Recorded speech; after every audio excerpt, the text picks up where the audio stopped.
सबसे पहले मेडिकल के बारे में इंटरेस्टिंग फैक्ट, एम्स की फीस सिर्फ 5,000 रुपीज रहती है पर ईयर। आपको हॉस्टल मिलता है और गवर्नमेंट की तरफ, तो वो मिलता है सर आपको पर मंथ 35 रुपीज रेंट पे। एक स्टूडेंट था सर, ऑल इंडिया रैंक 1, उसका नाम भी मैं लूंगा, वरुण चक्रवर्ती बोरा। ऑल इंडिया रैंक 1 आया तो सभी ने बता दिया काउंसलिंग की क्या जरूरत है, एम्स दिल्ली मिल जाएगा, जाओ प्रोसेस कर दो। और चॉइस फिलिंग करते वक्त वो बैठा तो उसमें एम्स दिल्ली दिखा ही नहीं दे रहा। दोनों प्राइवेट और गवर्नमेंट कॉलेजेस के एकेडमिक्स में कोई डिफरेंस होता है? ये नॉट अ थंब रूल कि ये अच्छा है या अच्छा है, Correct. कंपैरेटिव आपको सोचना पड़ेगा। There are management seats which are available. Actually क्या रहता है, सभी कॉलेजेस में certain quota as a NRI reserve रहता है, कोई ऐसा केस जो आज भी आपको याद करके रोंगटे खड़े हो जाते हैं? तो फीस ऑफिशियली 3 टाइम्स कर दी है।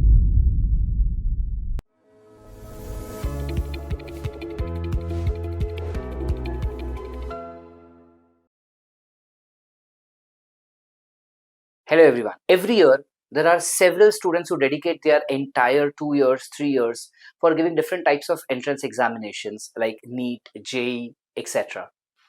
ये सारे एग्जामिनेशंस देने के बाद जब रिजल्ट्स आता है तो एक पूरा नया ही जर्नी शुरू होता है। A journey to select correct or right college, a journey to select right course and making a career defining decisions. And this is the time where most of the parents and students are confused. So today, to navigate through all of these hurdles, to navigate through all of these confusion, we have a very, very renowned and experienced person with us, Mr. Swanan from ASMI Career Counseling. He has guided several students and made sure that those students are getting into correct college and they are getting their dream courses as well. In this particular podcast, we'll be getting in insights and decoding all the questions that you all have in your brain regarding admissions, careers, new career options, colleges, fees, and lots of it. Join me in welcoming Mr. Swanan. Hello sir. Thank you for coming, sir. Yes Sir, thank you. Detail में जाने से पहले हमें ये जानना है कि आपका बैकग्राउंड क्या है, मतलब आपके बारे में प्लीज हमारे ऑडियंस को बताइए। Hello, I am Swanand and मैं खुद आता हूँ मैकेनिकल इंजीनियरिंग बैकग्राउंड से। मैंने ओके। खुद से मैकेनिकल इंजीनियरिंग की है।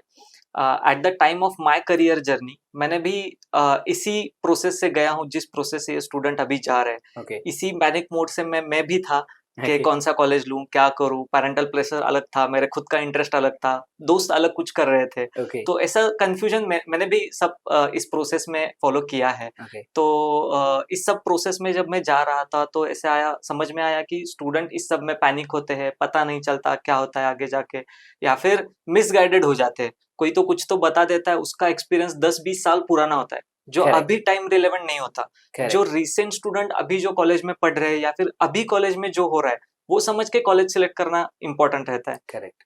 तो ये समझ के at the time of my engineering last year में भी मैंने डिसाइड कर लिया था कि मैं इस करियर में तो नहीं जाऊंगा। ओके। ये सिर्फ मैंने पेरेंट्स का ड्रीम फुलफिल करने के लिए कर दिया। Okay. डिग्री मिल गई, Okay. लेकिन अभी कुछ अलग करना है जिसमें मैं बेस्ट हूँ। Okay. Right from actual form filling of the students to the counsellor, Oh, ये superb. मेरा जर्नी है अस्मी करियर के साथ। Okay. हमने रूरल एरिया में पहले काम करते थे, जहाँ पे जो रूरल एरिया के स्कूल्स है, झेडपी स्कूल्स वगैरह, Okay. वहां पे हमने प्रोजेक्ट लिया था करियर गाइडेंस का। Oh, wow. अस्मी वहां पे जाता था और उन स्टूडेंट्स को करियर ऑप्शंस बताते हैं। Nice. लाइक साइंस में ये है, कॉमर्स में ये है, Correct. आर्ट्स में ये है, तो उनको पता चलता था कि क्या करना है क्या नहीं करना, क्योंकि वो बिल्कुल अनअवेयर थे उस बारे में। Correct. एक्चुअली हम भी हमारे 10th में यही फेस कर रहे थे, पता नहीं था, जो बाकी के लोग कर रहे हैं वही कर रहे थे। Correct. तो इस प्रोजेक्ट से एक्चुअली अस्मी स्टार्ट हुआ। बाद में जाके हमें समझ आया कि स्टूडेंट जैसे करियर में कंफ्यूज्ड है वैसे एंट्रेंस में भी कंफ्यूज्ड है, कौन सा एंट्रेंस दे, उसके आगे जाके एडमिशन भी कंफ्यूज है। तो एक्चुअली ऐसे अस्मी की जर्नी स्टार्ट हुई और बाद में हम जाके एडमिशन प्रोसेस काउंसलिंग में इस्टेब्लिश हुए। तो एक्चुअली जब एडमिशन काउंसलिंग ऐसा कोई पार्ट था भी नहीं, तब से अस्मी करियर एडमिशन काउंसलिंग में काम किया है। Okay. मतलब ये बताने में कोई प्रॉब्लम नहीं है। आज हम जितना चार्ज करते हैं पर स्टूडेंट, उस साल हम जब पहले चार्ज करते थे 300 पर स्टूडेंट में से हमने चालू किया था।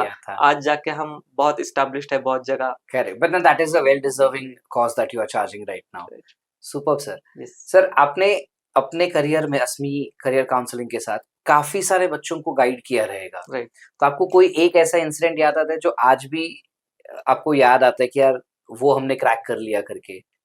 कोई एक ऐसा इंसिडेंट? ऐसे बहुत सारे हैं, लेकिन उसमें अगर शॉर्ट लिस्टिंग कर दे तो एक एक्सपीरियंस बहुत अच्छा याद आता है। एक स्टूडेंट के बारे में था, नीरज का एक लड़की थी जो हमारे Okay. साथ एक्चुअली एसोसिएट नहीं थी हाँ, काउंसलिंग में। Okay. उसने कई लोकल जगह फॉर्म वगैरह भरा था, और उस समय एडमिशन प्रोसेस में मेडिकल के क्या था, अगर एक कॉलेज मिल गया तो वो आपको कंपलसरी लेना रहता था।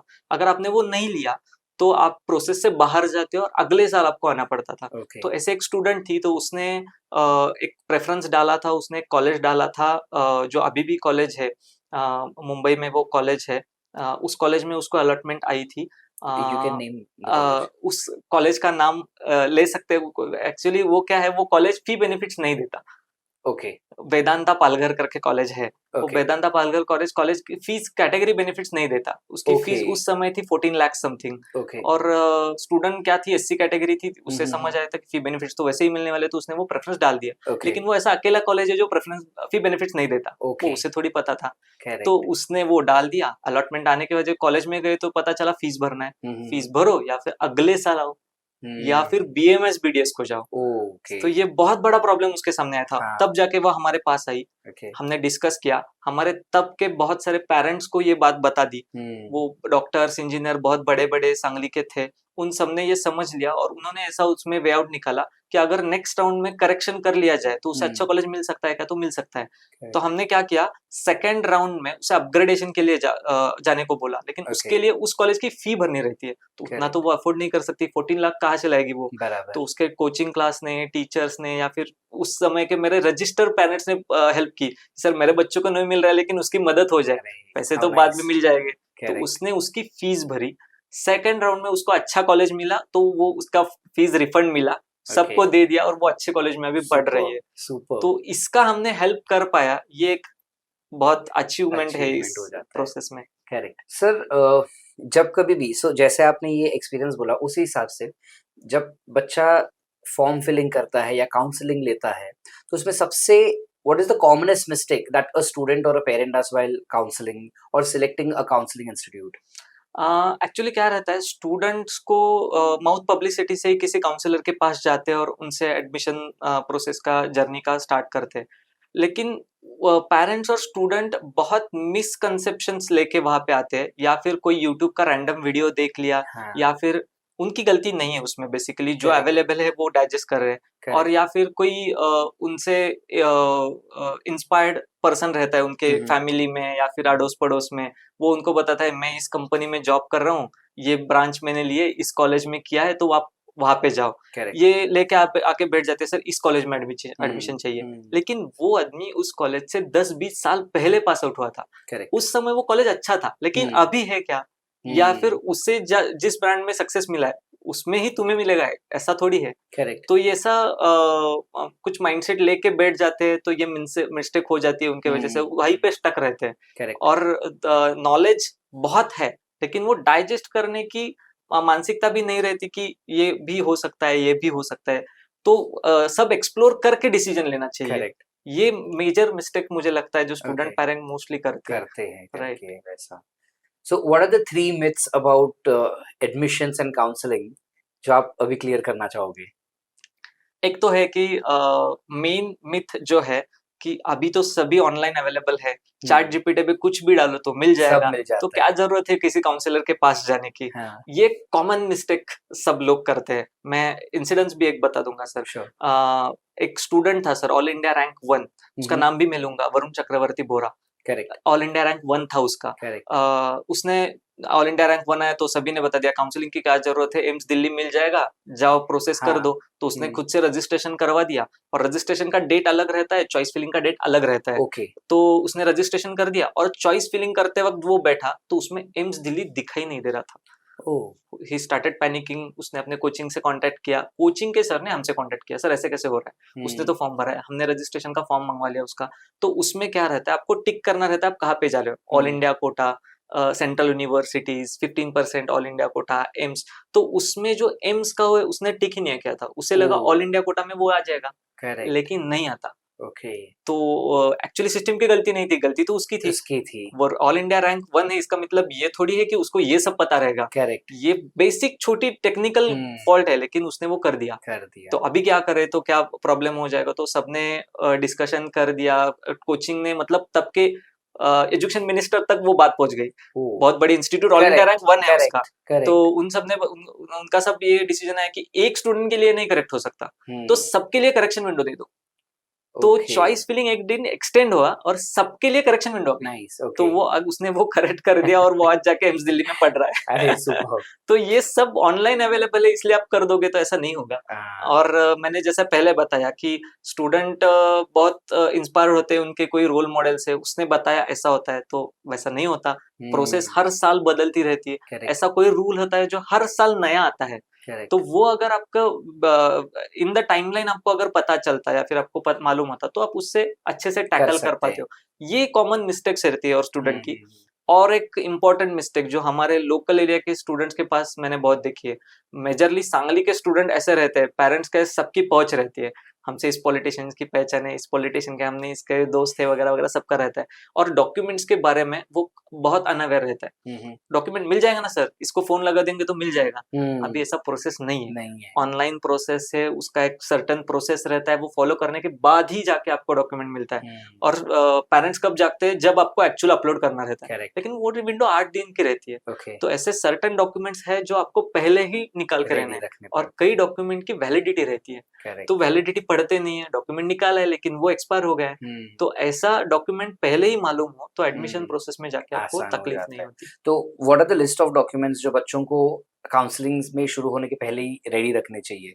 एक्चुअली उसमें 2 कैटेगरी में डॉक्यूमेंट करेंगे। कोई डॉक्यूमेंट होंगे जो स्टूडेंट को बाय डिफ़ॉल्ट मिल जाएँगे, बाय हुँ, देयर एकेडमी और कोचिंग क्लास या हुँ, फिर 12th का कॉलेज, वो मिल जाएगा। हुँ, और कई कॉल डॉक्यूमेंट्स ऐसे रहते हैं, उसको उसके लिए उनको कहीं पे जाके सर्टेन फॉर्मेलिटीज़ फॉलो करके हुँ, डॉक्यूमेंट्स दे के वो करना पड़ता है। तो कई डॉक्यूमेंट्स इम्पोर्टेंट है, सबसे पहला डॉक्यूमेंट है नेशनैलिटी और डोमिसाइल सर्टिफिकेट, ओके, जो कि मराठी में उसको बोलते हैं रहिवासी दाखला या फिर नेशनैलिटी, मतलब राष्ट्रीयत्वाचा दाखला। ओके, ऐसे तो सबके लिए इम्पोर्टेंट है। ओके, सेकंड सर्टिफिकेट जो ओके, आपको, सॉरी, हाँ, if you can also explain कि ये वाले डॉक्यूमेंट्स हम कहाँ से और कैसे प्रोक्योर कर श्योर सकते हैं? श्योर। मोस्टली सभी डॉक्यूमेंट आपको मिल जाएंगे तहसील ऑफिस से, जो आपका ओके, तहसीलदार रहता है हुँ, वहां हुँ, पे। लेकिन आप ओके, डायरेक्ट वहां से कांटेक्ट नहीं कर सकते, तो हुँ, आपको महाई सेवा केंद्र, सेतु कार्यालय, हुँ, वहां हुँ, पे आप अप्लाई कर सकते हो। अगर आप ओके, महाराष्ट्र से हो तो ऑनलाइन पोर्टल है आपले सरकार, तो ओके, उस पे जाके भी ये सब डॉक्यूमेंट्स निकलते हैं। ओके, बेटर वे आप किसी एजेंट वगैरह या फिर ये महाई सेवा केंद्र से पास जाओ, उनको पास डॉक्यूमेंट्स दे दो, वो आपको ओके, निकाल के दे देंगे। ओके, उसकी सर्टेन चार्जेस लेंगे, हर एक डॉक्यूमेंट्स का अलग अलग रहेगा, वहां पे आपको एप्लीकेशन करना है। करेक्ट, ये जो डोमिसाइल सर्टिफिकेट मैंने बताया, ये सबके लिए इंपॉर्टेंट है, वो कहीं भी जाए, मेडिकल जाए, इंजीनियरिंग जाए, हुँ, कोई भी हुँ, कैटेगरी से हो, ओके, सबके लिए इंपॉर्टेंट है। Okay, one of the most important document. और ये एक बार निकाला तो 7-8 साल भी चलता है। तो ओके, आप ये पहले भी निकाल सकते हो, 10 भी ओके, हो गया, 11th हो गया, निकाल के रखो, कोई प्रॉब्लम नहीं है, उसकी ओके, वैलिडिटी बहुत लंबी है, तो ओके, चलता है। ये ओके, सबसे पहला पॉइंट। सेकंड डॉक्यूमेंट जो स्टूडेंट को एक्सटर्नली निकालना पड़ेगा, वो if you are from category hmm, hmm, तो ही निकालना पड़ेगा। उसमें आता है caste certificate, okay, caste validity hmm, और हुँ, नॉन क्रीमी लेयर।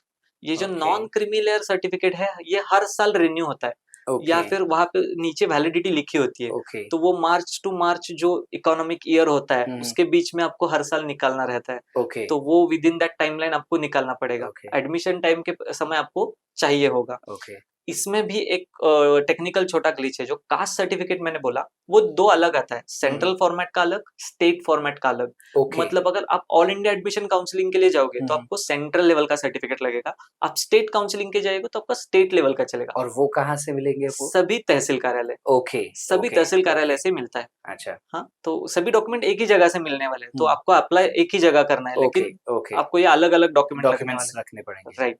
और जैसे फॉर एग्जांपल बताता हूँ, कई कैटेगरीज़ है, NT1, NT2, NT3, VJ, SBC, ये जो कैटेगरीज़ है वो सेंट्रल लेवल ओबीसी में आती है। तो हुँ, उनको सेंट्रल लेवल में ओबीसी का सर्टिफिकेट लगता है, स्टेट में ये सर्टेन कैटेगरी का सर्टिफिकेट लगता है। ओके, तो ये अलग-अलग डॉक्यूमेंट आप सभी के पास, स्टूडेंट के पास पहले होने से ही चाहिए। रेडी होना चाहिए, तो ओके, एडमिशन प्रोसेस में प्रॉब्लम नहीं आता। ओके, और इम्पोर्टेंट SC/ST कैंडिडेट हो तो उसको नॉन क्रिमिनल नहीं लगता। ओके, और आपको अगर फी बेनिफिट्स लेना है हुँ, हुँ, एडिशनली, हुँ, तो हुँ, आप अगर इनकम सर्टिफिकेट भी निकाल दो, तो आपको ओके, फी में भी आपके कैटेगरी के हिसाब से कंसेशन मिल जाता है। At the okay, time of registration ही आपको वो मेंशन करना रहता है। ओके, तो ये भी इम्पोर्टेंट डॉक्यूमेंट है। ओके, इसके अलावा ये सब एक्चुअली एक्सटर्नली निकालने वाले डॉक्यूमेंट्स है। अगर हुँ, कोई हुँ, रिपीटर रहेगा तो गैप सर्टिफिकेट निकालना पड़ेगा। ओके, अगर कोई माइनॉरिटी स्टूडेंट है, मगर अगर मुस्लिम, क्रिश्चियन, जैन, सिख, ये रिलीजियस माइनॉरिटी हो गया, हुँ, हुँ, लिंग्विस्टिक माइनॉरिटी है, सिंधी, गुजराती, तो हुँ, हुँ। उनके लिए लिंग्विस्टिक माइनॉरिटी का सर्टिफिकेट तो लिंग्विस्टिक माइनॉरिटी कॉलेजेस में चलता है? कॉलेजेस लाइक में चलता है। Okay. हमारे यहाँ उसके स्पेसिफिक कॉलेजेस है। अगर Okay. हम नेम ले तो बीएमएस के गवर्नमेंट कॉलेजेस है, उसमें भी हिंदी माइनॉरिटी का कॉलेज है Oh, मुंबई में, okay. या फिर जैन माइनॉरिटी का बीएमएस गवर्नमेंट कॉलेज है Okay. सोलापुर में। और Okay. सबसे इम्पोर्टेंट मुस्लिम माइनॉरिटी के लिए जालना में कॉलेज है, वहाँ पे 100% seats reserve for Muslim candidates. Oh. तो उसके लिए आपको उसका सर्टिफिकेट चाहिए। मैं हाँ. सिर्फ मुस्लिम हूँ ये नहीं चलेगा, हम्म. आपको वो क्लेम करने के बाद डॉक्यूमेंट लगेगा. लगेगा। और वो भी एडमिशन प्रोसेस के बाद इंपॉर्टेंट रहता है कि अगर आपको उस कैटेगरी से एडमिशन नहीं चाहिए, हम्म. एक ही कॉलेज है वैसे भी आपको मिलने वाला नहीं है, लेकिन डॉक्यूमेंट लगेगा। अगर आप हम्म. दूसरे कहीं भी कॉलेज में जाओ तो वो डॉक्यूमेंट वो पूछेंगे आपसे, Okay. तो ये डॉक्यूमेंट निकालना पड़ेगा। और वो डॉक्यूमेंट्स अपलोड करने हैं जब आप काउंसलिंग के लिए रजिस्टर करें register, first place itself. Right right. मतलब एडमिशन मिलने के बाद आपको प्लेस नहीं करने हैं. हाँ एग्जैक्टली, वो पहले ही चाहिए, Okay. बाद में जाके कॉलेज में वही सबमिट करना रहता है, Okay. वहां पे वो वेरीफाई होते हैं। Okay. तो ये सब प्रोसेस रहता है। अगर रिपीटर हो तो गैप सर्टिफिकेट भी उसको लगता है। हम्म. कई स्टूडेंट्स जो मेडिकल काउंसलिंग के लिए जाते हैं तो उनको अलग से मेडिकल फिटनेस सर्टिफिकेट लगता है, Okay. या फिर इंजीनियरिंग के लिए जो आईआईटी एनआईटी में जाता है उनको लिए भी मेडिकल फिटनेस सर्टिफिकेट लगता है। अगर कोई फिजिकली स्पेशली एबल्ड है तो उसके लिए भी उसका अलग डॉक्यूमेंट लगता है। आपके पास डॉक्यूमेंट होने चाहिए, तभी Okay. जाके आप उस कैटेगरी को क्लेम कर सकते हो। ऐसा रैंडम जो मेरे ये कैटेगरी है तो नहीं चलेगा। Okay. और पेरेंट्स को भी ये समझ के लेना चाहिए कि अपने बच्चे को बताना कि अपनी कैटेगरी कौन सी है। उसे पता ही नहीं रहता कि हम कौन से कैटेगरी से बिलोंग करते हैं। वो जनरली है कि हम जनरल ओपन कैटेगरी से है, जनरल नहीं, उसमें भी कैटेगरीज है। आपको पता रहना चाहिए, आप the time of form filling आपको ये क्लेम करना रहता है। एक इसमें एक छोटा प्रॉब्लम बताता हूँ। At the time of entrance exam जो आपने कैटेगरी क्लेम की है वही आपकी ऑल इंडिया एडमिशन के प्रोसेस के लिए कैरी होती है। हाँ. तो ये स्टूडेंट फॉर्म भरते वक्त सिर्फ एग्जाम का ही तो फॉर्म है, भर दो कोई भी जनरल कैटेगरी, और बाद में जाके आपको समझ आता है कि ईडब्ल्यूएस का कट ऑफ क्वालिफिकेशन का अलग है और ओपन का अलग है। तब जाके ईडब्ल्यूएस लिया होता तो अच्छा होता। तो बाद में जाके तो आप नहीं चेंज कर सकते। आपने ईडब्ल्यूएस लिया है तो आप जनरल में जा सकते हो, लेकिन आपने जनरल सिलेक्ट किया है तो आप रिजर्वेशन में नहीं जा सकते। तो ये आपको पहले ही पता होना चाहिए डॉक्यूमेंट्स के बारे में। बाकी जनरल डॉक्यूमेंट्स आपको कॉलेज से मिलेंगे, मतलब 10th passing certificate marksheet, 12th का मार्कशीट सर्टिफिकेट, या फिर कॉलेज का एलसी, वहीं पे कैरेक्टर सर्टिफिकेट या फिर बोनाफाइड सर्टिफिकेट वो कॉलेज ही दे देता है। तो वो सब डिटेल्स क्रॉस वेरीफाई चेक करके ही कॉलेज से लेना है। वहां पे अगर नेम में मिस्टेक हो, कैटेगरी में मिस्टेक हो, आपका रिलीजन गलत लिखा हो, तो वहीं पे वो करेक्ट करके आपके पास लेना है। ये डॉक्यूमेंट्स जनरली लगेंगे। ओके. और काफी बच्चों को ना ये लगता है कि अगर मेरा हायर रैंक है तो मेरे को कॉलेज भी बेस्ट मिलेगा. तो इज दैट ट्रू कि रैंक का, परसेंटेज का या परसेंटाइल का कोई लेना देना है अच्छे कॉलेज से? सही है, अच्छा जितना परसेंटाइल होगा। आसान भाषा में समझ ले तो अगर समझो कि हमारे पास 5 सीट है और स्टूडेंट 10 है, तो पहले 5 बच्चों को जो मेरिट से अच्छे उनको सीट मिलेगी, जो छठा होगा उसको नहीं मिलेगी। करेक्ट. तो इसलिए rank is more precise than percentile. Okay. क्योंकि परसेंटाइल नॉर्मली कॉमन लैंग्वेज में ऐसा बोल जाता है कि सर 98.9 है, लेकिन एक्चुअली उसके बाद में 5 डिजिट होते हैं, 6 डिजिट का वो परसेंटाइल होता है। और एक परसेंटाइल में हजारों बच्चे होते हैं, और कॉलेज में सीट रहती है एक आधे ब्रांच के लिए 60। ओके. उसमें भी रिजर्वेशंस। करेक्ट. तो rank is more precise than percentile. Okay. लेकिन उसका डायरेक्ट रिलेशन है। ओके. जब हम काउंसलिंग का बात करते हैं तो if you can just help us and break down कि एग्जैक्टली काउंसलिंग में होता क्या है, और is it true कि counseling is as important as examination? Now, अभी already you said, but if you can just elaborate this कि exactly counseling या counselor का जरूरत कहाँ पड़ता है? First question. Second question, counseling में काफी सारे phases होते हैं. So कितने phase होते हैं? हर phase में किस प्रकार क्या variations होते हैं? Okay. सबसे पहले मराठी में एक म्हण आहे, उसमें कहते हैं की युद्धात जिंकलो पण तहात हारलो, असं होतं का म्हणे. मतलब तुम्ही युद्ध जिंकला आणि नंतर जेव्हा वाटाघाटी करायचं होतं तुम्ही हारला. ऐसा नहीं होना चाहिए. एग्जाम आपने रैंक अच्छा लिया तो आपका हाफ काम हो चुका है, लेकिन उस रैंक के या फिर उस परसेंटाइल के हिसाब से आपको कहाँ पे एडमिशन मिलना चाहिए या फिर आप कहाँ पे जा सकते हो, ये आपको काउंसलर अपडेटेड बताता रहेगा. और इसके लिए आपको काउंसलर लगता है, क्योंकि वो अपडेटेड इंफॉर्मेशन कैरी करता है, एग्जैक्ट एनालिसिस कैरी करता है, कितने सीट्स है, कितने कट ऑफ है, कैटेगरी क्या है, कैटेगरी की सीट रैंक कितनी है, और बाकी स्टूडेंट्स का क्या ट्रेंड है. और आगे जाके प्रोसेस पैरेलली बहुत सारे प्रोसेस एक साथ चल रहे होते हैं. ऑल इंडिया चल रहा है, महाराष्ट्र चल रहा है, कर्नाटका चल रहा है, तेलंगाना चल रहा है. एट ए टाइम सब ये प्रोसेस चलते रहेंगे. और उसमें भी एमबीबीएस बीडीएस का अलग, बीएमएस का अलग. तो इसका सबका टाइमलाइन, बीबीएससी का अलग. तो ये सब एक साथ जब जाएंगे तो आप कंफ्यूज हो जाएंगे, यहाँ पे जाना है वहां पे जाना है। Okay. और इस सब का डाइट्स का अगर आप मिस कर दोगे तो कई कॉलेज में मिल सकता था लेकिन आपने अप्लाई नहीं किया, ऐसे हो सकता है। Okay. तो जब आप काउंसलर के पास आते हो, मतलब मेरे पास आते हो, तो मैं पहले आपको बताता हूँ कि आपके प्रिडिक्टेड रैंक के या फिर मार्क्स के हिसाब से आपको क्या क्या कॉलेजेस मिल सकता है, क्या क्या ऑप्शंस है, और उस ऑप्शन के हिसाब से आपका बजट कितना हो सकता है। Okay. कॉलेज को सबका मिलेगा लेकिन बजट कम ज्यादा होगा, वो पहले ही पता हो तो पेरेंट्स उसके हिसाब से मैनेज कर सकते हैं।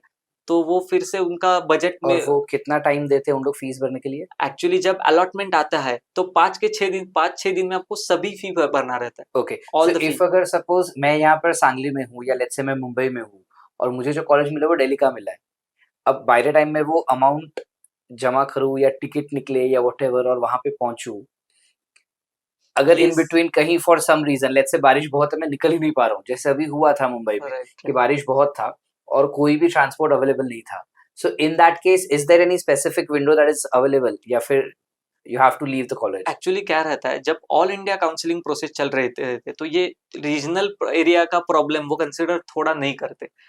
सीरियस इशू होगा तो कंसिडर होगा, गवर्नमेंट उसको कंसिडर करेगी। उस समय Okay. क्या करते हैं कि कंपलसरी रहता है कि डीडी के फॉर्मेट में फी स्ट्रक्चर दो, और डीडी भी स्पेसिफिकली कॉलेज के नेम के हिसाब से निकलता है, किस कॉलेज के किस नाम का डीडी निकलना है। डीडी निकलना रहता है तो इसके लिए आपको बैंक तो जाना ही पड़ेगा। Correct. बैंक से डीडी निकला, वो ऑनलाइन प्रोसेस नहीं रहता। Correct. तो इसके लिए आपको बैंक जाना है, वो डीडी निकालना है और वो डीडी डॉक्यूमेंट्स लेके कॉलेज में जाना है। Okay. तो ये सभी फर्स्ट जो राउंड रहता है उसके लिए सफिशिएंट टाइम देते हैं, 8-10 दिन का। लेकिन बाद के राउंड में वो कम कम होता जाता है, Okay. 5-6 दिन रहता है। तो Okay. अगर कोई मेजर इशू हो या फिर ऐसा हो जाए कि बैंक हॉलीडेज आ जाए, कंटिन्यूस हॉलीडे है या फिर Correct. सैटरडे संडे आ जाए, तो college will allow you to give cheque Okay. And you are suppose to replace that cheque within the timeline. Okay. आगे जाके जब बैंक चालू होगा तो आपको डीडी जाके वो चेक से रिप्लेस करना है। Okay. It's your Nice. Responsibility. Okay. तो ऐसा होता है। There are certain students जिनका फर्स्ट राउंड में नहीं क्लियर हुआ, so then what? Like are there any other options और ऐसा? यस, हम एक एक देखेंगे। Okay. अगर हम मेडिकल के बारे में पहले सोचेंगे तो मेडिकल का एग्जाम एक ही है लेकिन एडमिशन प्रोसेस ढेरों है। Okay. अगर आपको अब स्टेट में अप्लाई करना है तो अलग से अप्लाई करना होगा, ऑल इंडिया Okay. का अलग से अप्लाई करना Okay. पड़ेगा। महाराष्ट्र स्टेट में भी अलग अलग एडमिशन प्रोसेस के लिए जाना रहता है। मतलब अगर Okay. रजिस्ट्रेशन एक ही होता है जो एमबीबीएस, बीडीएस, बीएमएस, बीएचएमएस के लिए कंसिडर होता है, लेकिन महाराष्ट्र में आयुष जो कोर्सेस है उनका भी ऑल इंडिया कोटा है, तो उनका अलग से रजिस्ट्रेशन रहता है। Okay. अगर आपको कर्नाटका में एडमिशन लेना है तो कर्नाटका का अलग से रजिस्ट्रेशन, तेलंगाना का अलग से, आंध्रा का अलग से, केरला का अलग से, Okay. यूपी का अलग से, ऐसे अलग स्टेट का अलग अलग रजिस्ट्रेशन प्रोसेस रहता है। वहां पे आपको रजिस्टर करना रहता है अगर आप you are interested to take admission. Okay. और कोर्स के हिसाब से भी अलग रहता है। All Okay. India process for MBBS, BDS, MCC करके अलग है। Okay. और BMS, BHMS, AYUSH courses, all India process AA triple C करके अलग है। Okay. वेटरनरी की महाराष्ट्र प्रोसेस में रजिस्ट्रेशन नहीं रहता, उसका मापसू प्रोसेस अलग से है। Okay. जो मापसू जो यूनिवर्सिटी है फिशरी साइंस और एनिमल हस्बेंड्री की, उनका यूनिवर्सिटी का रजिस्ट्रेशन अलग है। और उनकी ऑल इंडिया प्रोसेस वीसी है, वेटरनरी काउंसिल ऑफ इंडिया करके, वो भी अलग से। तो इतने प्रोसेस जब हो जाते हैं तो स्टूडेंट्स आर कंफ्यूज कि कौन से प्रोसेस जाए। और इस सभी प्रोसेसेस के रूल्स अलग अलग है। मतलब Okay. ऐसा कोई थंब रूल नहीं कि राउंड में जाए इस प्रोसेस का ऐसा रूल है, इस प्रोसेस का ऐसा Okay. रूल है, ऐसा हम बता ही नहीं सकते कि किसका अच्छा. रूल क्या है। Okay. इंडिपेंडेंट प्रोसेस चल रही रहती है, एक दूसरे पे Okay. डिपेंड नहीं है। Okay. उसके आगे जाके आपको जहाँ पे भी एडमिशन जाना है उसका एडमिशन प्रोसेस वेबसाइट अलग अलग रहेगा। मतलब अगर आपको ऑल इंडिया एडमिशन या फिर डीम्ड कॉलेज में एडमिशन लेना है तो आपको एमसीसी, मेडिकल काउंसलिंग कमेटी की वेबसाइट है, उस पे रजिस्टर करके जाना होगा for MBBS, BDS, deemed colleges and 15% government colleges. Okay. तो ये प्रोसेस अलग रहेगी। महाराष्ट्र में अगर आपको एडमिशन लेना है तो फॉर एमबीबीएस, बीडीएस, बीएमएस सबके लिए एक ही वेबसाइट है, सीईटी सेल। मतलब जो Okay. यहाँ की सीईटी कंडक्टिंग Correct. अथॉरिटी है वही एडमिशन अथॉरिटी है। Okay. यहाँ पे सेम है। Correct. तो उनके वेबसाइट पे रजिस्ट्रेशन करना रहता है। हाँ. तो ये अलग है। लेकिन आपको वेटरनरी में जाना है तो उसकी प्रोसेस, उसकी वेबसाइट महाराष्ट्र की भी अलग है। Okay. मापसू करके वेबसाइट है उसकी। Okay. वहां पे रजिस्ट्रेशन करना रहता है। Okay. अगर आप वहां पे रजिस्टर करोगे तो आप वेटरनरी के एलिजिबल हो। आप सिर्फ सीईटी में रजिस्टर करो तो आप मापसू नहीं जा सकते। Correct. आप मापसू रजिस्टर करो तो बीएमएस नहीं आ सकते या फिर Correct. एमबीबीएस नहीं आ सकते। Correct. तो ऐसे अलग अलग जगह आपको एडमिशन प्रोसेस के लिए अप्लाई करना रहता है। लेकिन महाराष्ट्र के बच्चों को अगर एडमिशन लेना है तो सीईटी सेल, ये मेन वेबसाइट है, उस पे जाके एडमिशन प्रोसेस सबका होगा। Okay. Okay. तो and this what you are talking about is with respect to medical, yes और उसमें कुछ ऐसा होता है कि कौन सा पहले जनरली स्टार्ट होता है और कौन सा बाद में, मतलब ऑल इंडिया स्टार्ट फर्स्ट होता है if I am right not right mistaken, और स्टेट बाद में होता है, राइट और दोनों के मेरिट लिस्ट भी अलग अलग होते अलग हैं। रहते हैं लाइक एआईआर का जो लिस्ट आता है वो एनटीए रिलीज कर देता है, right but state merit list जो होता है वो आई गेस सीटी सेल जो होता है वो सीईटी रिलीज करता रिलीज है। करता है। सो इसके लिए कितना ड्यूरेशन बच्चों को मिलता है और कौन सा ज्यादा फायदेमंद है? मतलब ऑल इंडिया वाला जो पहले रिलीज हो रहा है उसमें रजिस्टर करना ज्यादा बेनिफिशियल होगा फॉर महाराष्ट्र बच्चा, या फिर स्टेट वाला ज्यादा बेनिफिशियल हो जाता है?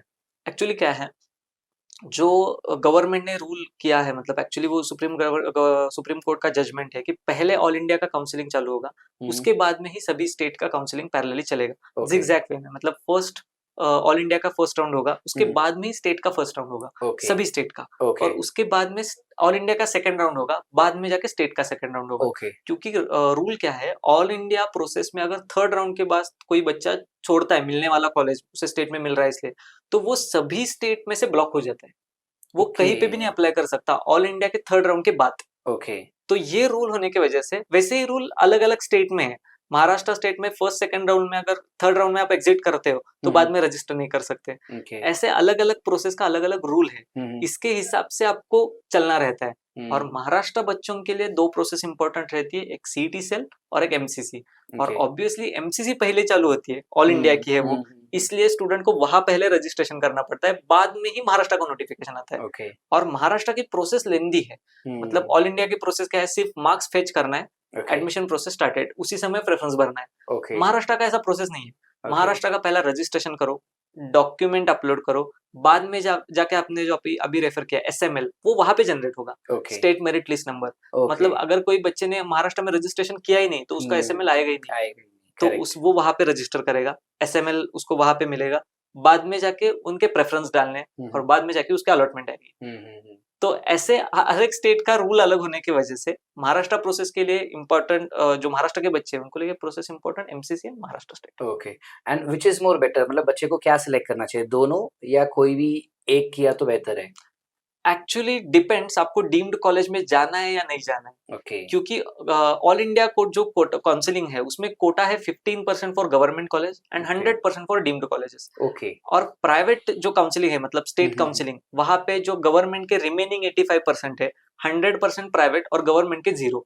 अगर उसे एडमिशन ही लेना है भारतीय विद्यापीठ में तो उसे स्टेट की जरूरत ही नहीं है, करेक्ट, तो वो सिर्फ ऑल इंडिया फॉलो करेगा। लेकिन उसका डीम्ड का बजट ही नहीं है, वो Correct. फी कंसेशन की वजह से एडमिशन ले रहा है, तो हाँ, उसे ऑल इंडिया की जरूरत ही नहीं है, क्योंकि Correct. गवर्नमेंट 15% कोटा ही कम है, ऑलरेडी महाराष्ट्र में वो 85% आपको मिल ही रहा है, वो प्राइवेट या फिर सेमी गवर्नमेंट कॉलेज में महाराष्ट्र में ले रहे हैं। तो आपके जरूरत के हिसाब से प्रोसेस अलग अलग होती रहेगी। ओके ओके ओके, ये वाला चीज हो गया अपना मेडिकल का जेई का क्या सीन? यस, इंजीनियरिंग का? यस, इंजीनियरिंग का प्रोसेस क्या है, उसकी एग्जाम्स भी अलग अलग है। मतलब मुझे correct, I don't think so ज्यादा लोगों को पता होगा कि इंजीनियरिंग के लिए जेई और सीईटी के अलावा एंड बिट्स थोड़ा फेमस है, तो जेई बिट्स और सीईटी के अलावा भी बहुत सारे एग्जामिनेशन है। सो टोटल कितने एग्जामिनेशंस है if you have a number? Secondly, which are the top 5 examination that a student must attempt according to you, and what is the difference between the exam preferences? Okay, actually ये important बात है कि student को पता ही नहीं है कि ज्यादा एग्जाम्स होती है, क्योंकि बाद में जाके बहुत सारे स्टूडेंट मेरे पास आते हैं कि सर वीआईटी में एडमिशन लेना है, जेई का स्कोर इतना है, वीआईटी की एग्जाम ये नहीं दिए तो आप कैसे जाओगे? वीआईटी के लिए भी अलग होता है, जेई के स्कोर से नहीं जा सकते। और वीआईटी नाम के बहुत कॉलेजेस है, ओके ये भी बहुत बड़ा कंफ्यूजन है। मतलब अगर आपको जेई पता है, जेई एग्जाम सबके लिए सबको पता है, सीईटी एग्जाम पता है, जेई नेशनल लेवल होती है, सीईटी महाराष्ट्र स्टेट होती है। करेक्ट, जैसे सीईटी महाराष्ट्र की होती है वैसे हर एक स्टेट की अलग अलग एंट्रेंस होती है। जैसे फॉर कर्नाटका के सीईटी होती है, गुजरात गुज सीईटी होती है, तो उसके अलग अलग एंट्रेंस हो गई स्टेट की, तो इतने एग्जाम स्टेट के हो गए। और उसके अलावा जो डीम्ड कॉलेजेस है उनके अलग से एग्जाम होते हैं। जैसे आपने मेंशन किया कि बिट्स की एग्जाम सबको पता है, बिट्सैट एग्जाम अलग होती है, उस पे स्कोर आएगा तो आप सिर्फ बिरला इंस्टीट्यूट के जो कॉलेजेस है वहीं पे एडमिशन लेंगे। पिलानी, हैदराबाद, गोवा जो इनके कैंपस है वहां पे एडमिशन लेना है। और आप जेई ऑल इंडिया रैंक 1 हो तो आपको एडमिशन मिल सकता है क्या? नहीं, ओह, आपको बिट्स बिट्स की सीईटी देनी पड़ेगी ना, ओह, वो आपने ओके, दी नहीं है और आपको चाहिए बिट्स में एडमिशन, कैसे मिलेगा? तो उनके एंट्रेंस देके वहां पे एडमिशन लेना है। Okay, Vellore institute of technology जो चेन्नई के पास में है, वहां पे आपको एडमिशन लेना है, तो उनकी वीआईटी ट्रिपल ई नाम की अलग एग्जाम है, ओके, वो देंगे तो आप वेल्लोर, चेन्नई और उनके जो भोपाल वगैरह कैंपस है वहां पे एडमिशन ले सकते हो। ओके, मणिपाल यूनिवर्सिटी कर्नाटका में है, उनको वहां पे एडमिशन लेना है तो मणिपाल एंट्रेंस एग्जाम देना मैंडेटरी है। आप महाराष्ट्र में अगर सोचते हो, महाराष्ट्र में एमआईटी कॉलेज है, उनकी अलग से एंट्रेंस भी होती है। ओके, ऐसे एनएमआईएमएस एक फेमस इंस्टीट्यूट है, उनकी करेक्ट, भी अलग से एग्जाम होती है। सिम्बोसिस की अलग होती है, डीवाई पाटिल की अलग होती है, भारती की अलग से एंट्रेंस एग्जाम होती है। ओके, ये मेजरली महाराष्ट्र के स्टूडेंट को पता है। एक्चुअली ओके, ऐसी यूनिवर्सिटी एसआरएम यूनिवर्सिटी है चेन्नई में, करेक्ट, उसकी भी अलग एग्जाम है। ये सब एंट्रेंस एग्जाम नंबर ज्यादा बढ़ता है, अगर हम ऐसे निकालते जाए तो हर एक डीम्ड यूनिवर्सिटी अलग से एंट्रेंस है, तो इसका कुछ ओके, नंबर स्पेसिफिक नहीं है, यूनिवर्सिटी अलग एग्जाम अलग, ओके, ऐसा होता है। ओके, लेकिन मेजरली आपने जैसे बोला टॉप 5 एग्जाम, तो आपने JEE Mains advance CET exam हो गया, बिट्स बहुत सारे स्टूडेंट देते हैं, अच्छी एग्जाम है, कॉलेज अच्छा है इसके लिए। Vellore institute of technology also very good option, correct, तो वो एक अच्छा ऑप्शन है। मणिपाल एक अच्छा ऑप्शन है, और इसके अलावा भी मैं एक अननोन 2 ऑप्शन बताऊंगा, एक्चुअली पता है स्टूडेंट को, आइसर एप्टीट्यूड टेस्ट, जहां से करेक्ट, आप आइसर में एडमिशन ले सकते हैं। ये बायो और मैथ्स दोनों ग्रुप के बच्चे दे सकते हैं। और नेक्स्ट एग्जाम नेस्ट, जैसे आइसर है वैसे नाइसर भी है, करेक्ट, उसके लिए नेस्ट नाम की एग्जाम रहती है, वहां से आप वहां पे जा सकते हो।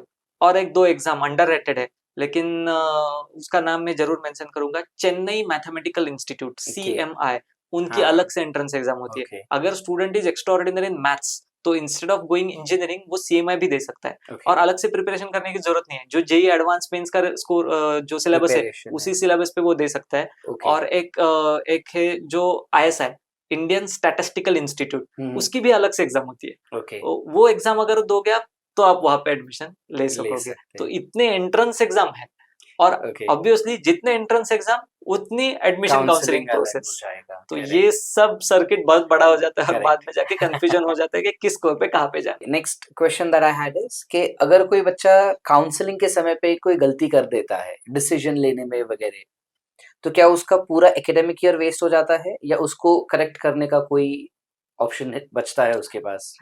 कई काउंसलिंग प्रोसेस में करेक्शन विंडो रहती है, हम्म, जिसमें जैसे हमने जेई में देखा कि जेई में अगर आपने फॉर्म भरा है, कुछ हम्म, गलती की है, अगर करेक्ट हम्म, करती है तो करेक्शन विंडो आती है। हम्म, लेकिन मेजॉरिटी ऑफ एडमिशन प्रोसेस में करेक्शन विंडो नहीं रहती, हम्म, और ये मिस्टेक स्टूडेंट बहुत सारे क्या करते हैं इसमें, एडमिशन प्रोसेस में कई रिजर्वेशन के बारे में उनको पता ही नहीं रहता हम्म, कि इस रिजर्वेशन में मैं क्लेम कर बैठता हूँ, लेकिन मुझे मालूम ही नहीं कि मैं इसमें भी बैठता हूँ। बैठता हूँ, स्टूडेंट को ऐसा पता है कि मैं एट अ टाइम एक ही रिजर्वेशन क्लेम कर सकता हूँ, ओके, लेकिन कई पैरेलल रिजर्वेशन होते हैं जो पैरेलली क्लेम करवा सकते हो, like okay, hilly area reservation, जो okay, Maharashtra state MBBS government college में मिलता है। ओके, अगर आप हिली एरिया से बिलोंग करते हो, आपका डोमिसाइल वहां का है, हम्म, तो सर्टेन डॉक्यूमेंट्स दे के आप वो क्लेम कर सकते हो, ओके, उसका अलग रिजर्वेशन है।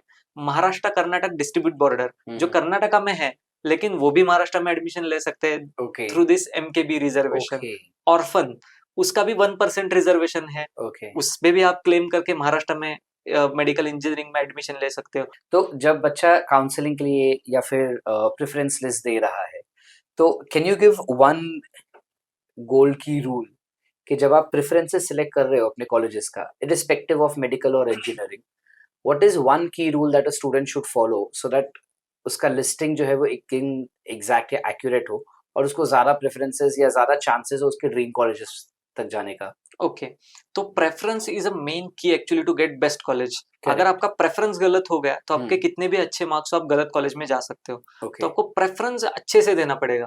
हम्म, सबसे पहली मिस्टेक नहीं करनी है स्टूडेंट को, जनरलाइज प्रेफरेंस नहीं देना है, मेरे ओके। दोस्त ने ये दिया मैं भी वो दूंगा। और हम्म, बहुत सारे मिस्टेक्स होते हैं कि पहले हम्म, वो कॉलेज डाल दो जो आपको सबसे जब बढ़िया चाहिए, तो ये मिस्टेक्स पहले दिमाग में से निकाल देने हैं। ओके। मतलब कई स्टूडेंट ऐसे रहते हैं कि सर मुझे जो कॉलेज चाहिए वो सबसे पहले डाल दो, तो उसके लिए वो ऊपर वाले वैसे ही कॉलेज मुझे नहीं मिलने वाला है, तो ये ऊपर डाल दिया तो मेरा पॉसिबिलिटी या प्रोबेबिलिटी बढ़ जाएगी। हम्म, लेकिन वो ये नहीं सोचता कि अगर ऐसा रहता तो स्टडी करने की कोई जरूरत ही नहीं है, सबको हम्म, प्रेफरेंस एक नंबर डाल दो, हम्म, सभी एक नंबर डाल दे तो मिल जाएगा, ऐसा नहीं होता। तो एडमिशन रैंक के बेसिस पे होती है। हम्म, मतलब फॉर एग्जांपल मेरा रैंक 400 है और आपका रैंक इज 390, तो हम्म, आपका rank is good than me, और आपने वो कॉलेज डाला है 10 नंबर पे और मैंने एक कॉलेज डाला है 1 नंबर पे, तो स्टूडेंट को ऐसा लगता है मेरा रैंक क्यों ना कम हो, मैंने एक नंबर पे डाला है तो वो मुझे मिलना चाहिए आपके अलावा। करेक्ट। तो ऐसा नहीं होगा, आपका रैंक अच्छा है तो आपके 9 कॉलेज चेक होंगे, नहीं मिला तो वो आपको कॉलेज पहले प्रेफर करेंगे,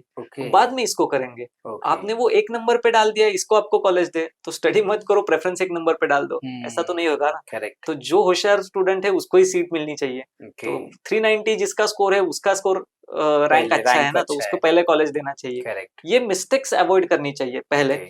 और प्रेफरेंस जब डालते हैं तो मेन की उसमें क्या होगी, जब आपको प्रेफरेंस डालना है तो सबसे मेन की last years cut off. Okay. तो लास्ट ईयर का उस कॉलेज का कट ऑफ कितना था, तो ये अगर आप एनालिसिस कर पाओ तो आप अच्छे से प्रेफरेंस डाल सकते हो। क्योंकि सभी का अप्रोच वैसा ही रहता है, कोई अच्छा कॉलेज हो तो उसका कट ऑफ ऑब्वियसली अच्छा रहेगा, अच्छे डिसेंट कॉलेज का डिसेंट रहेगा, सादे कॉलेज का सादा रहेगा। करेक्ट। तो ये ट्रेंड आपको पता चलना चाहिए। हम एक स्टेप आगे जाते, काउंसलर एज अ पार्ट क्या करते हैं, हम 2-3 साल पिछले वाले का भी डेटा क्रॉस चेक करते हैं, तो कॉलेज का ट्रेंड कैसे चल रहा है ये भी हमें समझ में आता है। अब इसका कट ऑफ का भी काफी सीन होता है कि बच्चे को जब कट ऑफ देखना होता है तो वो ये देख लेता है, गूगल कर लेता है बच्चा, या फिर अब तो एआई आ गया तो चैट जीपीटी जेमिनी से पूछ लिया। एंड मेजॉरिटी ऑफ टाइम मतलब मेरे क्लासेस के लिए भी जब मैं काफी बारी देखता हूँ कि भाई लास्ट ईयर इस कॉलेज में या इस लिस्ट फर्स्ट लिस्ट में कितना कट ऑफ था, क्या था, majority of the time chat GPT या जेमिनाई या इवन गूगल गलत ही आंसर्स देता है उसका। एंड अगर ये होता है कि कॉलेज के वेबसाइट पे जाके, तो तब तक लास्ट ईयर जो नोटिस लगाया रहता है वो अब तक तो रहेगा नहीं। तो what is the correct source जो बच्चे को सिलेक्ट करना चाहिए? एक्चुअली स्टूडेंट को ये एक्चुअल एग्जैक्ट जो सोर्स है वो मिलने की चांसेस बहुत कम है, क्योंकि जैसे करेक्ट। आपने बोला हाँ, कि आप वेबसाइट पे जाओगे तो वो लास्ट ईयर का कट ऑफ उन्होंने निकल दिया होगा। निकाल दिया होता तो है। एक्चुअली वो हमारे पास रहता है क्योंकि हम लास्ट ईयर के बैच के वक्त वो करेक्ट। डाउनलोड करके रखा है, करेक्ट। उसका कन्वर्ट करके रखा है कैटेगरी वाइज। करेक्ट। तो एक्चुअली वो काउंसलर के पास ही एग्जैक्ट कट ऑफ रहता है कि लास्ट ईयर का इस कॉलेज का इतना कट ऑफ था, इस राउंड का इस बैच का इतना कट ऑफ था। करेक्ट। तो आपको ये कॉलेज फर्स्ट सेकंड राउंड में नहीं मिलेगा, लेकिन थर्ड फोर्थ में मिलेगा। हम्म। तो लेकिन आप थर्ड फोर्थ के लिए एलिजिबल हो क्या, तो करेक्ट। ये देख के हाँ, आपको ये सोचना पड़ेगा कि आपका कट ऑफ सेकंड राउंड का है या फोर्थ राउंड का। करेक्ट। आपको सेकंड राउंड का कट ऑफ आपका मानना है या फोर्थ राउंड का मानना है। ओके। तो ये भी उसमें एक थोड़ा समझ के लेना समझ के लेना प्रोसेस है। पड़ता है। एंड ऑल्सो काफी बार ये होता है कि थर्ड लिस्ट में मुझको एक पर्टिकुलर या फर्स्ट सेकंड लिस्ट में मेरे को एक कॉलेज मिला है जो अलॉट हुआ है। अब वो कॉलेज मुझे ज्यादा पसंद नहीं है, बट मुझे नहीं पता कि मेरे ड्रीम कॉलेज का नेक्स्ट लिस्ट में सीट्स अवेलेबल होंगी नहीं होंगी, या थर्ड लिस्ट में उसका निकलेगा या नहीं निकलेगा करके। तो what is the benefit? And अगर मुझको मतलब शुड आई वेट या फिर मुझे सीट ले लेनी चाहिए? सबसे अच्छा है कि आपको वेट करना चाहिए। आप जितना प्रोसेस में डेप्थ में जाओगे उतना पॉसिबिलिटी बढ़ेगा कि आपको अच्छा कॉलेज मिलेगा। ओके। आपको ज्यादा पैनिक करके जल्दबाजी में डिसीजन नहीं लेना है। आप जितना प्रोसेस में डीप जाओगे उतने उतना परसेंटेज बढ़ेगा कि वो आपको कॉलेज मिलता है। सो मतलब अगर चलो मैंने वो सीट छोड़ दिया, आपने गाइड किया उस हिसाब से, अब थर्ड फोर्थ लिस्ट तक वेट किया, बट मेरा नाम ही नहीं आया। एक्चुअली प्रोसेस में क्या रहता है कि छोड़ना नहीं रहता, होल्ड एंड अपग्रेड प्रोसेस रहता है। मतलब सेकंड थर्ड राउंड में जो कॉलेज मिला है वो आप होल्ड करते हो और फोर्थ राउंड के लिए पार्टिसिपेट करवाते हो। ओके। अगर फोर्थ का मिला तो ठीक है, नहीं तो थर्ड का तो सेफ ही है ना।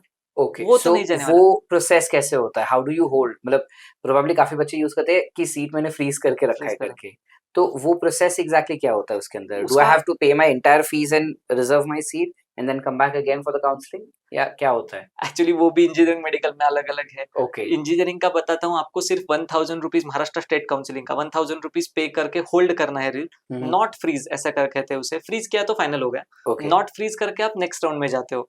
ओके। ऐसे लास्ट राउंड तक आप जा सकते हो, लास्ट राउंड में सीट आपकी ऑटो फ्रीज होते हैं। लेकिन मेडिकल में आपको अगर एक आधा कॉलेज मिलता है और आपको अगर वो होल्ड करके रखना है तो आपको कॉलेज की एंटायर फी भर के डॉक्यूमेंट्स कॉलेज के कस्टडी में दे के आपको होल्ड करना रहता है। ओके। और कॉलेज में आपको पूछते हैं कि अपग्रेड करना है या नहीं करना है, ओके। या फिर स्टेटस रिटेंशन फॉर्म बोलते हैं उसे, वो भरना है या नहीं भरना है। आपने स्टेटस रिटर्न कर दिया तो आपको प्रोसेस कॉलेज फाइनल हो गया। आपने वो नहीं भरा, आप नेक्स्ट राउंड के लिए एलिजिबल हो। एंड जब ये प्रोसीजर हो रहा है, काफी बार ऐसा होता है कि बच्चे ने फर्स्ट जो राउंड जब अप्लाई करता है, तो लेट्स से उन्होंने 7 कॉलेजेस डाले, अब उन कॉलेजेस में से फर्स्ट राउंड में एक भी नहीं मिला, एंड देन दे रियलाइज कि यार चांसेस नहीं है कि मेरे को उस कॉलेज में मिलेगा, तो सेकेंड राउंड में they can add new colleges and change them thing, या फिर जो है वो अभी उसी में आपको वेट करना है?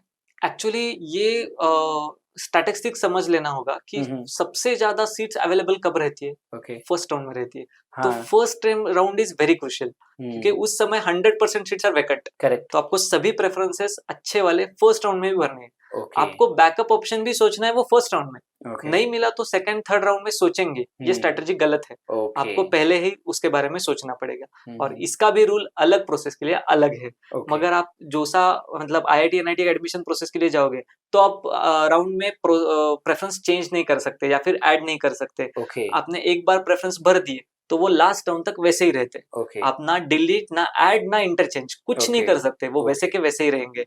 ऑल इंडिया काउंसलिंग जो आईआईटी एनआईटी के रहते हैं, हम्म, स्टेट सीईटी काउंसलिंग है उसमें आप चेंज कर सकते हो, Okay. मेडिकल है उसमें आप चेंज कर सकते हो। हम्म, लेकिन ऐसा होता है ना कि फर्स्ट राउंड में जिन जिन बच्चों को सीट मिला है वो होल्ड करके रखे हैं, तो वो Correct. सीट वैकेंट नहीं है ना। So what if first round, second round, third round, fourth round? I guess fourth round maximum होता है, Yes, उसके बाद maximum rounds होता है, नहीं होते। right. Fourth round तक मैं वेट किया कि मुझको मेरा डिजायर्ड कॉलेज मिलेगा, मैंने फ्रीज भी नहीं किया ये भी, बिकॉज आई वाज होपफुल कि मुझे मिलेगा। राइट अब नहीं मिला, फोर्थ राउंड तक मुझे मिला ही नहीं। अब वो बच्चे ने गलती किया या काउंसलर जो था उन्होंने बराबर गाइड नहीं किया, बट फोर्थ राउंड तक मिला ही नहीं। उसके बाद बच्चे को पूरा 1 साल वेट करना होगा वापस काउंसलिंग के लिए, या कोई और ऑप्शन भी होता है बच्चे के पास? नॉट एग्जैक्टली अगर स्टूडेंट को फोर्थ राउंड तक कोई कॉलेज मिला है तो अगर स्पेसिफिकली हम इंजीनियरिंग के बारे में बात करें, इंजीनियरिंग स्टेट काउंसलिंग में, तो उसे कोई कॉलेज मिला है वो एडमिशन होल्ड करके, जो भी मिला है वो कैसा भी हो, वहां पे एडमिशन लेके आप स्ट्रे वैकेंसी राउंड के लिए जा सकते हो। ओके महाराष्ट्र में उसे ए कैप राउंड बोलते हैं, मतलब after CAP centralise admission process. A okay CAP round मतलब इन जो बच्चे फोर्थ राउंड में सीट छोड़ देते हैं वो खाली सीट का क्या करेंगे, वो कॉलेज लेवल पे एडमिशन काउंसलिंग होता है, वो भी ट्रांसपेरेंट ओके वे से होता है, और वहां पे आपको एडमिशन ले सकते हो। ओके वहां पे लेकिन आपको फी बेनिफिट्स या कैटेगरी बेनिफिट्स नहीं मिलते। हम्म, आपको जो भी कॉलेज की रेगुलर फी है वो भरनी रहती है for Okay. Engineering. Same for medical, उसे हम मॉप अप राउंड बोलते हैं। करेक्ट जो सीट रह गई है उनका हाँ सब कलेक्ट करके सबका काउंसलिंग होता है। काफी बार ऐसा होता है कि भाई मेरे को इसमें नहीं मिला करके, मॉप अप राउंड्स वाला कॉन्सेप्ट मुझे पता ही नहीं था। If there is a counsellor he would help you doing that, but then काफी बार ऐसा होता है कि नहीं मेरा इधर इधर पहचान है, ये कॉलेज में पहचान है करके, एंड अब उसको एक नया टर्म दिया गया कि there are management seats which are available. काफी प्राइवेट कॉलेजेस में होता है, गवर्नमेंट में मैंने सुना नहीं अभी तक। सही।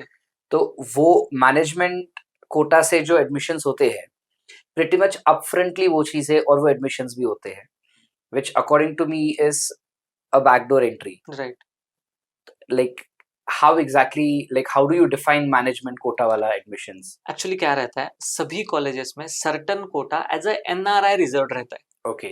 नॉन रेसिडेंशियल इंडियंस के लिए सबको पता है ये 15% 20% इतना कोटा रहता है, वो Vacant ही। कैसे भरेगा, वो खाली ही जाएगा। बराबर ऐसे अब्रॉड के स्टूडेंट यहाँ पे नहीं आते कि उनको ये सीट मिल जाए। बराबर तो एक्चुअली इसका हिडन पर्सपेक्टिव यही है कि वो मैनेजमेंट से भरी जाए। Okay. तो कॉलेज ये मैनेजमेंट करके भरवा देते हैं। हम्म, उसमें भी गवर्नमेंट ने ये किया है कि आपको जो भी उस मैनेजमेंट सीट का करना है वो ट्रांसपेरेंटली करना पड़ेगा। Okay. जिसको भी सीट देनी है वो ऑनलाइन काउंसलिंग से दो, कोई Okay. बात नहीं। तो वो कैसे करेंगे, पैसा खाने को नहीं मिलेगा। तो Correct. क्या करेंगे, तो फीस ऑफिशियली 3 टाइम्स कर दी है फॉर स्पेसिफिकली इंजीनियरिंग। Oh. अगर एक आधा कॉलेज की फीस स्ट्रक्चर 2 लाख है, स्पेसिफिकली अगर कमिंस कॉलेज की बात की जाए, PCC Pimpri Chinchwad college of engineering, इस कॉलेज में अगर आपको एडमिशन लेना है, आपको रेगुलर कोटा से नहीं मिला, तो okay, with 3 times fee you can get that admission. आपकी 2 लाख की फी 5,90,000 या फिर 6 लाख पर ईयर तक जा सकती है फॉर इंजीनियरिंग। मेडिकल के लिए ये आंकड़े बहुत ज्यादा है। मेडिकल के लिए इन जनरल ऑनलाइन में ही ज्यादा हो जाते हैं। Right right correct okay.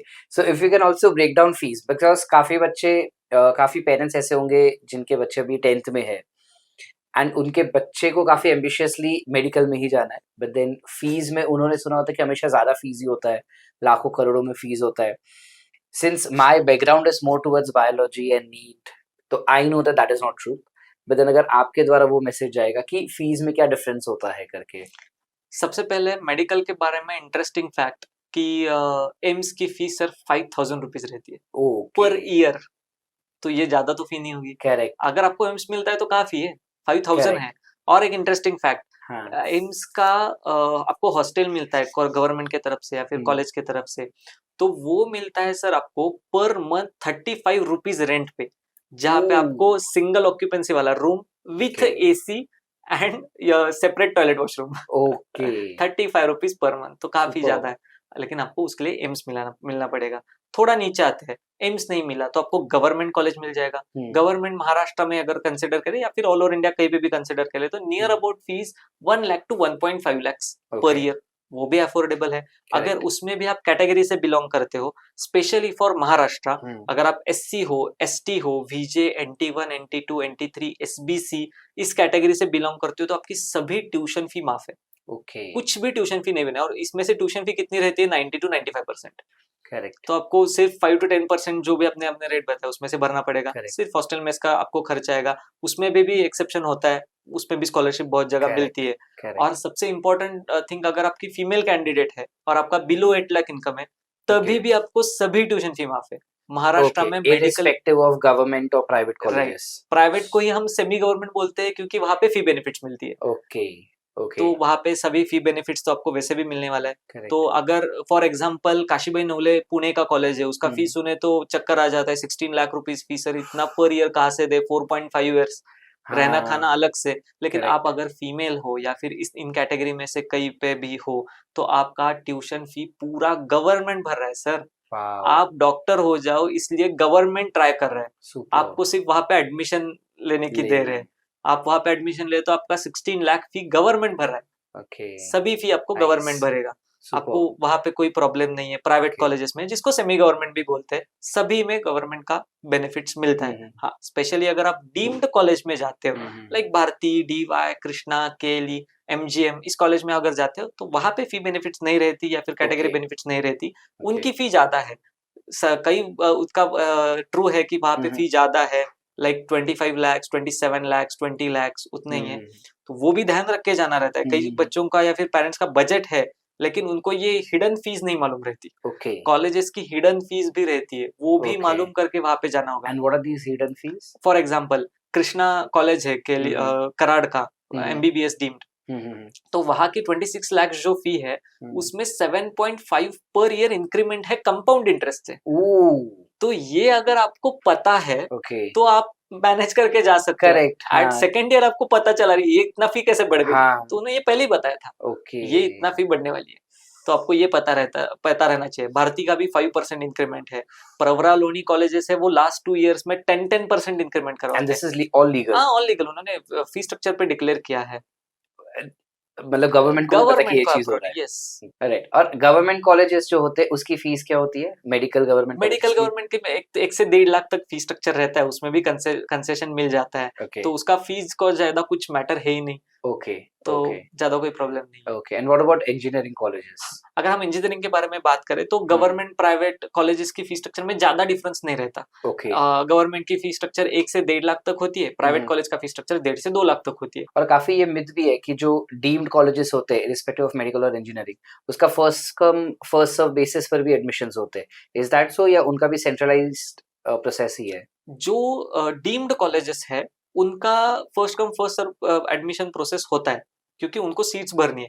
Correct. वो सीईटी काउंसलिंग में आता ही नहीं college. Okay. For example MIT Pune WPU जो कॉलेज है उसका सीईटी काउंसलिंग से आप प्रेफरेंस डाल ही नहीं सकते, वो अलग प्रोसेस खुद का होता है उनका। तो आपको वहां पे अप्लाई करना रहता है, उसके हिसाब से आपके रैंक के हिसाब से आपको एडमिशन वो ऑफर करते हैं। Okay. और बहुत सारे कॉलेजेस होने की वजह से जिनका एडमिशन ज्यादा अच्छा नहीं हो पाता, वो जो आते हैं उनका भरवा के लेते हैं सीट्स। करेक्ट। दोनों प्राइवेट और गवर्नमेंट कॉलेजेस के एकेडमिक्स में कोई डिफरेंस होता है या pretty much same? Actually medical it is pretty obvious कि यहाँ पे गवर्नमेंट में उनको ज्यादा एक्सपोजर मिलता है। right. I am talking with respect to engineering. Engineering के बारे में डीम्ड जो गवर्नमेंट टॉप के कॉलेजेस है वहां पे obviously government appointed teachers and staff रहेगा, तो वो अच्छा एक्सपीरियंस रहेगा। वो बुक्स के ऑथर वगैरह रहते हैं जो वहां पे आपको सिखा रहे होते हैं, तो ये ऑब्वियसली गवर्नमेंट कॉलेज में आपको देखना मिलता है। प्राइवेट कॉलेजेस में वो भी होता है लेकिन वहां पे आपको इंडस्ट्रियल एक्सपोजर अच्छा मिलेगा, कोई इंडस्ट्री एक्सपर्ट आके आपको सिखाएगा। तो ये नॉट अ थंब रूल कि ये अच्छा है या अच्छा है, कंपैरेटिव आपको सोचना पड़ेगा। करेक्ट।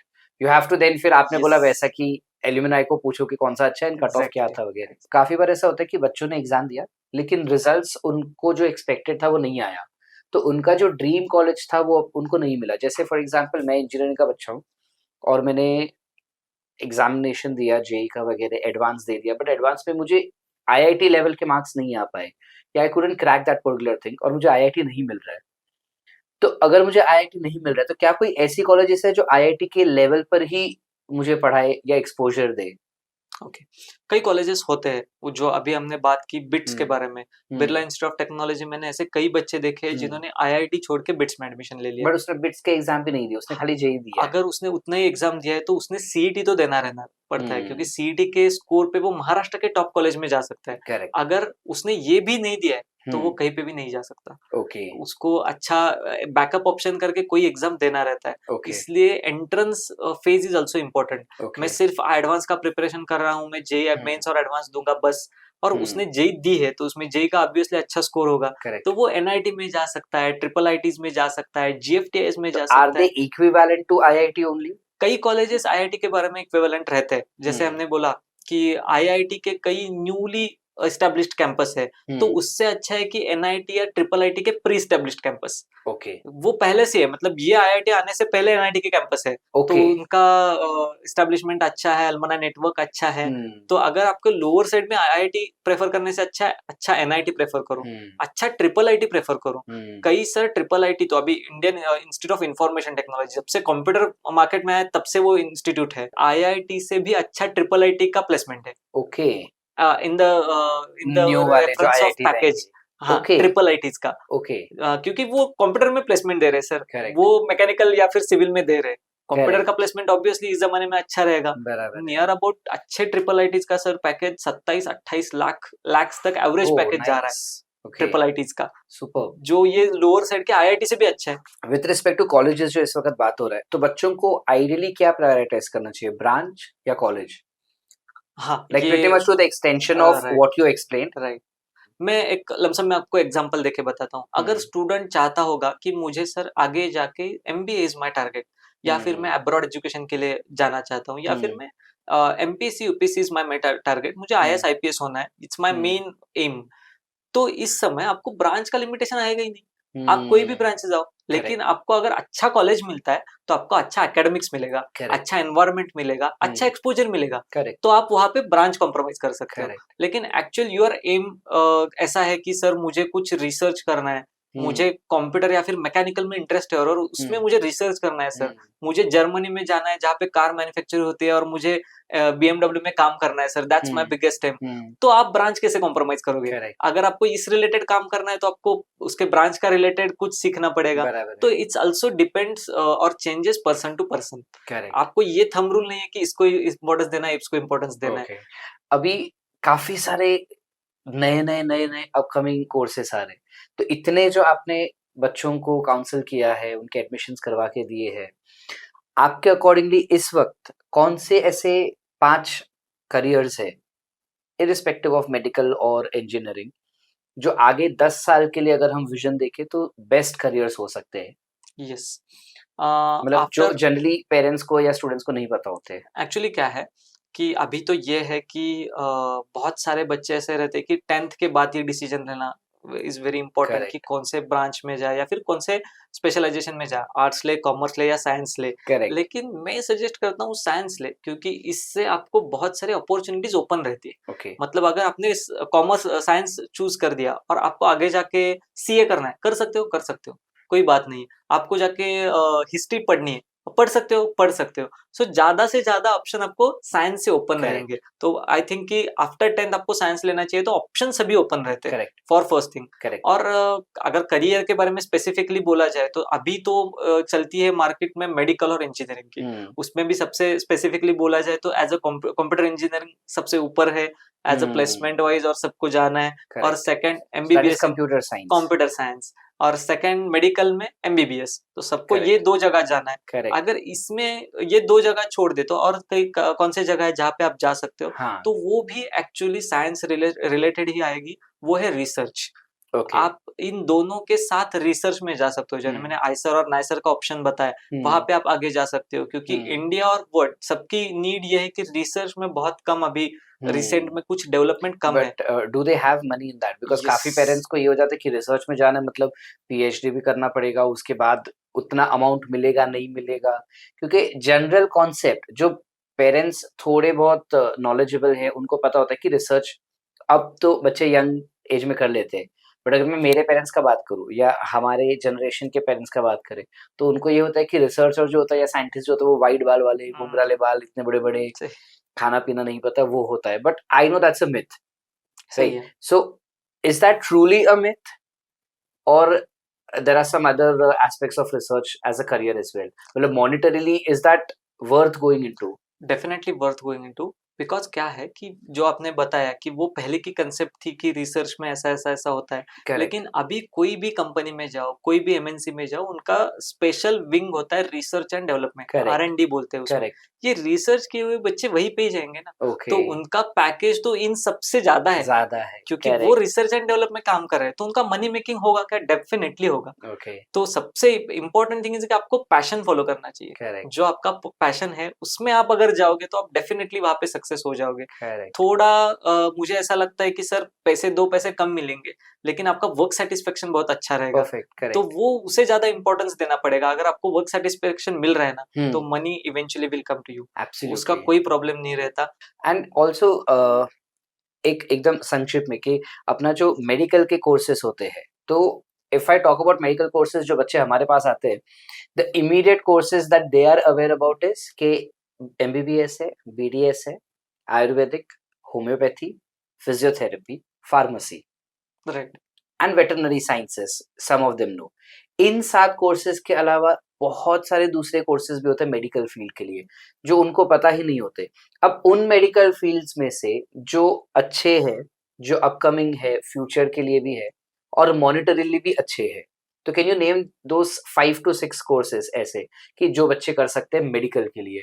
जैसे मैंने बताया कि मेडिकल के बच्चे भी कर सकते हैं, रिसर्च में जा सकते हैं थ्रू आइसर एंड नेस्ट, वो करेक्ट। एग्जाम देके वो रिसर्च में भी जा सकते हैं, तो ये Correct. ऑप्शन कंसिडर करना चाहिए as a medical student. But then in that case उनका ये हो जाता है कि सर फिर तो हमको बीएससी, एमएससी, पीएचडी और फिर रिसर्च में जाना होगा। राइट। बट बीएससी और एमएससी हमको करने में इंटरेस्ट ही नहीं है, ओके हमको डॉक्टर ही प्रॉपर बनना है। ओके, डॉक्टर बनना है तो उसमें 2-3 कोर्स ऐसे नाम ले सकते हैं कि occupational therapy is also option, BASLP audiology speech language and pathology, तो उसमें भी स्टूडेंट आगे जा सकता है, उसमें भी वो डॉक्टर बन सकता है। ये option as a medical background या फिर एज अ बायो स्टूडेंट के पास अवेलेबल है, लेकिन स्टूडेंट को सबसे जाना है एमबीबीएस, और एमबीबीएस नहीं जाते तो बैकअप रिसेंट ऑप्शन बीडीएस और बीएमएस। करेक्ट। तो ये भी ऐसा कुछ अंडररेटेड नहीं है, उसमें भी अच्छा मनी मेकिंग हो सकता है। और एक अच्छा ऑप्शन रहता है agriculture. Okay. Students with bio background can also go for agriculture, लेकिन वो कोर्स बीएससी एग्रीकल्चर है, कई जगह वो बीटेक एग्रीकल्चर भी है। ओके। और सबसे बेस्ट एडवांटेज, बायो बैकग्राउंड से भी आप इंजीनियर हो सकते हो। Okay. From last year government of Maharashtra ने अनाउंस किया है 5 कोर्सेस है, जिसमें मेनली आता है बायोटेक, बायो एग्रीकल्चर इंजीनियरिंग और फूड टेक्नोलॉजी।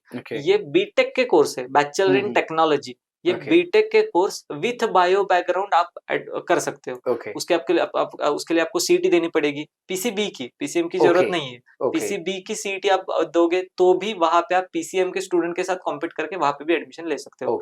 एडिशनली आपको जो आपने मिस किया है वो एडिशनल मैथ्स आपको सिखाया जाएगा और आप उसके साथ बीटेक की डिग्री कैरी कर सकते हो। तो ये ऑप्शन भी बायो के साथ है अवेलेबल। और एक फार्मेसी का ऑप्शन अभी अभी जाके रिसेंटली आया है, not just be pharmacy, it's pharma D, it's doctorate in pharmacy. 5 years का एक साथ कोर्स, इंटीग्रेटेड कोर्स के साथ बैचलर्स और डॉक्टरेट भी मिल सकता है, आप डायरेक्टली डॉक्टर बन सकते हो थ्रू फार्मेसी। अगर आप केमिस्ट्री में ज्यादा इंटरेस्टेड हो तो आप वहां पे जा सकते हो। Correct. And there are 2 questions right now.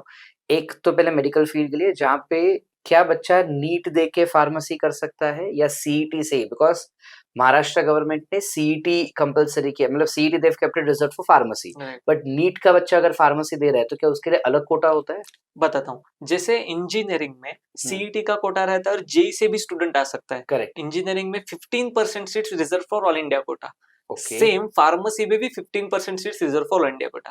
तो वो किससे भरेगी? तो नीट से भरेंगे। तो महाराष्ट्र में नीट से फार्मेसी में एडमिशन हो सकता है क्या? हो सकता है, लेकिन वो 15% रिजर्व ऑल इंडिया कोटा से हो सकता है। Okay. And which is better? मतलब अगर सपोज मैंने जेई भी दिया है, मैंने सीईटी भी दिया है, तो कौन से इसमें जाना मेरे लिए बेटर होगा? कि जैसे सीईटी मैंने दिया बट सीईटी में मेरे रैंक उतना नहीं आया या परसेंटाइल उतना नहीं आया, उसमें रैंक नहीं होता है, सपोज परसेंटाइल उतना मेरा नहीं आया है, लेकिन जेई में सीईटी के कंपैरिजन में आई फील मेरा जेई रिजल्ट बेटर है। ऑफ कोर्स अगर सीईटी नहीं परफॉर्म किया बच्चे ने तो जेई का भी लेवल कम ही रहेगा, बट बाई चांस अगर ऐसा है कि मुझे पता है कि जेई के द्वारा मुझे मेरी डिजायर्ड कॉलेज नहीं मिल रही है, तो क्या लोकल कॉलेजेस जब मैं बात करूं, like we have VJTI, Bhagubai, जिनमें जेई और सीईटी दोनों एप्लीकेबल रहेगा, राइट तो should I go with JEE or should I go with CET, which is more preferred, जो मुझे ज्यादा कंफर्मेटरी देगा कि मुझे एडमिशन मिल ही जाएगा करके? यस। एक तो सभी कॉलेज में जेई का कोटा नहीं रहता, ओके। सभी कॉलेज में जेई का कोटा नहीं रहता। अच्छा। जैसे आपने विजेटीआई का नाम लिया, विजेटीआई में जेई का कोटा है ही नहीं। अच्छा। गवर्नमेंट ऑटोनोमस कॉलेज या फिर गवर्नमेंट एडेड जो कॉलेज है, जो महाराष्ट्र स्टेट गवर्नमेंट रन कर रहा है, डायरेक्टली गवर्नमेंट कॉलेज, उसमें जेई का कोटा होता ही नहीं है। ओके। सिर्फ सीईटी के सीट्स मार्क्स से सीट्स भरी जाती है। Okay. Certain colleges are there जिसमें जेई और सीईटी का कोटा रहता है। हम्म। मेनली सभी प्राइवेट कॉलेजेस में जेई का कोटा दोनों रहता का, है, हाँ। 15% सभी प्राइवेट कॉलेजेस में। ओके। उसमें एक्सेप्शन है सीओईपी और आईसीटी। ओके। आईसीटी में 30% और सीओईपी में 20% वाओ। जेई का कोटा है, ओके। क्योंकि those two institutes are institute of national importance. Correct. तो ये इंस्टीट्यूट इतना अच्छा है कि दिल्ली का बच्चा एडमिशन क्यों ना ले, करेक्ट। तो उसका जेई से ही आना पड़ेगा क्योंकि उसने सीटी नहीं दी है, करेक्ट। तो वहां पे सीट रिजर्व है। हाँ। तो इसमें आप जेई से आ सकते हो। ओके। लेकिन आपने ये नोटिस किया कि जेई का कोटा है 15%, तो remaining 65%, actually 20 for private colleges management quota, so remaining 65% are seats from CET. तो सीईटी से ज्यादा सीट्स है कंपेरेटिव टू जेई। अच्छा। तो correct. सीईटी से अच्छा कॉलेज मिलेगा कंपेरेटिव टू जेई। जेई। लेकिन आपने जैसे बोला कि सीईटी अच्छा स्कोर नहीं है लेकिन जेई का स्कोर अच्छा है, Correct. तो उसने डेफिनेटली उससे एडमिशन मिल सकता है। हम्म। और ये जेई का जो सीट्स है उसमें सबसे बढ़िया एडवांटेज ओपन कैटेगरी स्टूडेंट के लिए, क्योंकि यहाँ पे रिजर्वेशन नहीं होते। करेक्ट। ओके। जो 65% सीट्स मैंने सीईटी के बोला, Correct. उसमें स्टेट रिजर्वेशन आते हैं सभी, Okay. एससी एसटी एनटी वीजे ओबीसी वगैरह वगैरह, Correct. फीमेल्स 30%, ये जो ऑल इंडिया सीट्स है उसमें रिजर्वेशन नहीं है। ओके। सबके लिए इक्वल कोटा रहता है, सभी कैटेगरीज के लिए। जो mainly for candidates with open category mail, तो उसको सबसे ज्यादा एडवांटेज है, उसको जेई से अच्छा कॉलेज मिले, ओके। क्योंकि उसमें बाकी का कंपटीशन कम हो जाता है। करेक्ट। इसलिए ओके। ओके। ओके। अच्छा। And same goes with pharmacy if we talk about. Same for pharmacy, agriculture और इंजीनियरिंग, सबके लिए एक रूल की एडमिशन प्रोसेस होती है। सबके लिए रूल सेम ही है, Okay. प्रोसेस अलग अलग रहती है लेकिन रूल सभी का सेम है। ओके। एंड इवन फिजियोथेरेपी के लिए काफी कंफ्यूजन है मार्केट में कि फिजियोथेरेपी सीईटी से हो रहा है या नीट से हो रहा है? फिजियोथेरेपी का 100% एडमिशन नीट से ही होता है। Okay. And what is the average cut off for physiotherapy? Actually physiotherapy के लिए सबसे बढ़िया इंपॉर्टेंट कि उसके लिए क्वालिफिकेशन क्राइटेरिया नहीं रहता।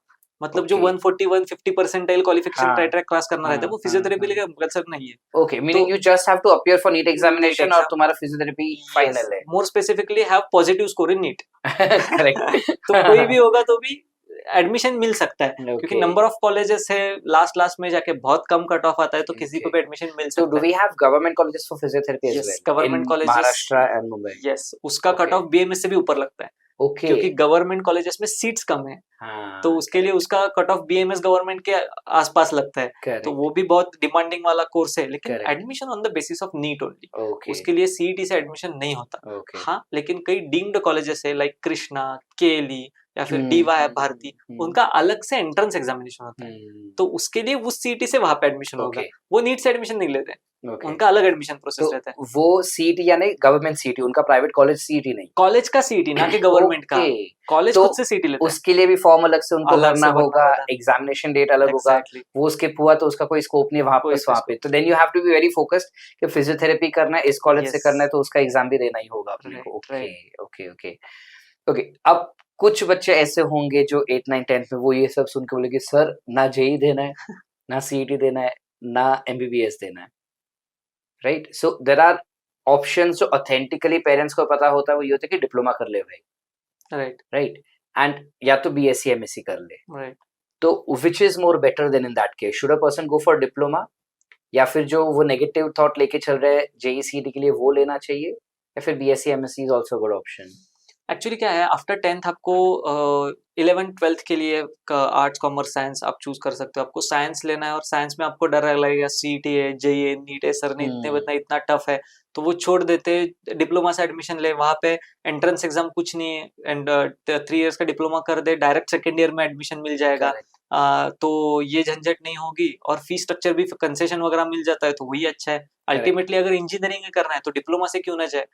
तो ये करेक्ट। बहुत सारे लोग सोचते हैं। हाँ। लेकिन इसमें एक ड्रॉबैक है जो टेक्निकल एनालिसिस है, सभी को सोचना पड़ेगा कि आप जब डायरेक्ट सेकेंड ईयर एडमिशन लेते हो किसी भी कॉलेज में, तो वो आपके लास्ट ईयर के स्कोर पे एडमिशन देते हैं। लास्ट ईयर का आपका डिप्लोमा का जितना स्कोर है उस पे एडमिशन देते हैं और आपके पास बहुत कम सीट रहती है डायरेक्ट सेकेंड ईयर में जाते वक्त। मगर आगे स्पेसिफिक कॉलेजेस का फर्स्ट ईयर एडमिशन के लिए 100 सीट्स रहेंगी, तो फॉर डायरेक्ट सेकेंड ईयर वो 10 ही सीट रहेगी। Correct, because most of the seats are occupied by exactly. तो 10 सीट में 60% रिजर्वेशन, तो सीट्स कितनी रहेगी। और आपको अगर इंजीनियरिंग करना है तो मैं हमेशा ये कोट करता हूँ डॉक्टर एपीजे अब्दुल कलाम का, उन्होंने बोला लो एम इज अ क्राइम। आप पहले ही आईआईटी एनआईटी का ऑप्शन डिलीट कर रहे हो सर। करेक्ट। आपको आईआईटी एनआईटी जा सकते हो क्या डिप्लोमा से? नहीं जा सकते। तो आपको सबसे बढ़िया ऑप्शन है कि आप 12th करके जाओ, रियल कंपटीशन में आओ और बाद में जाके एडमिशन ले लो। दिस इज जस्ट एस्केप वे। तो ये अच्छी बात नहीं है। So there are lots of add-on courses also जो बच्चे करते हैं इंजीनियरिंग के साथ साथ, मतलब डिग्री इंजीनियरिंग के साथ साथ करते हैं। क्या वो एड-ऑन कोर्सेज कहीं पे हेल्पफुल होता है? बहुत हेल्पफुल रहता है। मैंने जैसे बताया ना, मेरा जो मैंने एग्जांपल दिया, जिन्होंने मैकेनिकल इंजीनियरिंग किया था, प्लेसमेंट लिया कंप्यूटर का, तो मैकेनिकल इंजीनियरिंग स्टडी करते वक्त आप कई कंप्यूटर के कोर्सेज एक्सटर्नली कर सकते हो, जहाँ पे आप कोडिंग सीख सकते हो, पाइथन वगैरह सीख सकते हो, डेटा साइंस सीख सकते हो, और आपको वहां पे भी अपॉर्चुनिटीज मिल सकती है। कई कॉलेजेस आपके एक्चुअल कोर ब्रांच क्या है वो नहीं देखते, आपका नॉलेज देखते हैं। आपको मेरा जो काम है वो करना आता है ना, ठीक है आ जाओ। तो ऐसे प्लेसमेंट भी होते हैं। करेक्ट। तो आपको उसके हिसाब से कॉलेजेस में आप जब इंजीनियरिंग कर रहे हो तो ये सब करना इज एक्चुअली मैंडेटरी, क्योंकि market competition is so high. तो उसके हिसाब से आपको मार्केट रेडी रहना पड़ेगा, क्योंकि टेक्नोलॉजीज सो ग्रोइंग की एक कोई सॉफ्टवेयर आ जाए तो कल वो पुराना होता है, नया कोई सॉफ्टवेयर आता रहता है मार्केट में। तो वो अगर आप सीखते रहोगे तो आपको पॉलिश रहता रहेगा और आपके अच्छे प्लेसमेंट के लिए एडवांटेज मिलता रहता है। तो सर ये सारे जो पूरा प्रोसीजर होता है जहाँ पे बच्चे इतने ट्रॉमेटाइज होते हैं, प्लस इतने सारे एग्जामिनेशन, इतने सारे उसके अलग अलग तरीके के लिस्ट होते हैं, registration, counselling, where and how does Asmi play a role in their life? Actually Asmi 3 stages में काम करता है, career, entrance and admission. Okay. 8 9 10th के जो स्टूडेंट है, ये स्टूडेंट कंफ्यूज रहते हैं कि कौन से करियर ऑप्शन में जाए। तो उनको एक्सप्लेन करना कि कौन से करियर ऑप्शन है, कौन से करियर ऑप्शन में क्या स्कोप है, क्या बजट लगता है, कितने साल इन्वेस्टमेंट है, पीजी अपॉर्चुनिटीज क्या है, मनी मेकिंग क्या है, ये सब अगर उनको पता चल जाएगा तो वो डिसाइड कर पाएंगे कि मुझे ये करना है या ये करना है। करेक्ट। ये रैंडमली डिसाइड नहीं हो पाएगा, उनको अगर पता ही नहीं है तो वो क्या डिसाइड करेंगे। तो यहाँ पे अस्मी करियर ऐसे पार्ट का रोल प्ले करती है। उसके बाद में आता है एंट्रेंस। ये जब स्टूडेंट आगे जाके कोई स्पेसिफिक ब्रांच सिलेक्ट करते हैं, साइंस या फिर कॉमर्स की, तो वहाँ पे बहुत सारे एंट्रेंस एग्जाम आते हैं 11th या फिर 12th में। तो ये सब एंट्रेंस एग्जाम एक समय बहुत सारे एंट्रेंस एग्जाम आते हैं, एक ही दिन आते हैं। इंजीनियरिंग में मैंने जैसे बताया कि बहुत सारे एंट्रेंस एग्जाम एक ही दिन आते हैं, तो क्या करें उसमें से इंपॉर्टेंस किसको देना है। तो ये अस्मी शॉर्ट लिस्टिंग करके देती है कि ये एंट्रेंस एग्जाम इंपॉर्टेंट है, ये आपको भरना चाहिए, यहाँ पे आपको ज्यादा इंटरेस्ट है, इंटरेस्ट के हिसाब से ये ऑप्शन बढ़िया हो सकता है। तो उसका स्टार्ट डेट कब है, लास्ट डेट कब है, क्योंकि बहुत सारे एंट्रेंस का फॉर्म चालू हो गया, खत्म हो गया, स्टूडेंट को पता नहीं चलता।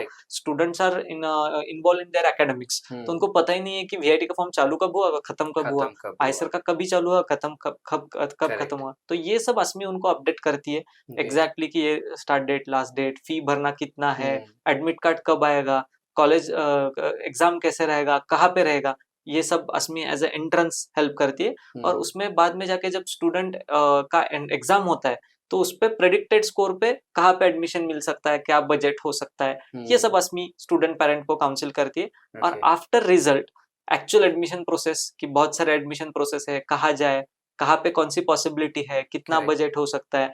और मेनली एडमिशन प्रोसेस का इम्पोर्टेंट यहाँ पे आता है कि स्टूडेंट या फिर पेरेंट सांगली में बैठ के ये एनालिसिस नहीं कर पाता कि नागपुर का कॉलेज अच्छा है या लातूर का कॉलेज अच्छा है, हमें कहाँ पे जाना है। या फिर यहाँ के जो उनको रिव्यूज मिलते हैं वो बहुत सारे बायस भी हो सकते हैं, या फिर कई डॉक्टर्स वहां से पास आउट होते हैं क्योंकि वहां से उनको पता होता है कि ये कॉलेज अच्छा है, लेकिन उनके समय अच्छा था, अभी कॉलेज का क्या स्टेटस है वो अगर रिसेंट उन्हें पता चल जाए तो वो एग्जैक्टली उनको बताना। या फिर हर साल प्रोसेस में कोई ना कोई नया रूल आता है। लास्ट ईयर ये रूल था, इस साल नया रूल आ गया, अभी का सर अपडेट बताता हूँ मेडिकल का। 3 कॉलेजेस जैसे कि केजे सोमैया या फिर बीकेएल वालावलकर और एसएमबीटी नासिक, ये एमबीबीएस के प्राइवेट कॉलेज थे। ओके 2 दिन पहले नोटिस आया, ये इन्होंने खुद का डीम्ड में कन्वर्ट कर लिया। तो ये कॉलेज प्राइवेट स्टेट काउंसलिंग में नहीं आएंगे, ये ऑल इंडिया काउंसलिंग में आएंगे। ओके इनका फी भी बढ़ जाएगा। तो ये आप प्राइवेट प्रोसेस में ढूंढते रह जाओगे, मिलेगा ही नहीं आपको। तो ये सब प्रोसेस हर साल बदलते रहता है। तो इसके बारे में स्टूडेंट को बताना, उसको अच्छा कॉलेज मिला के देना।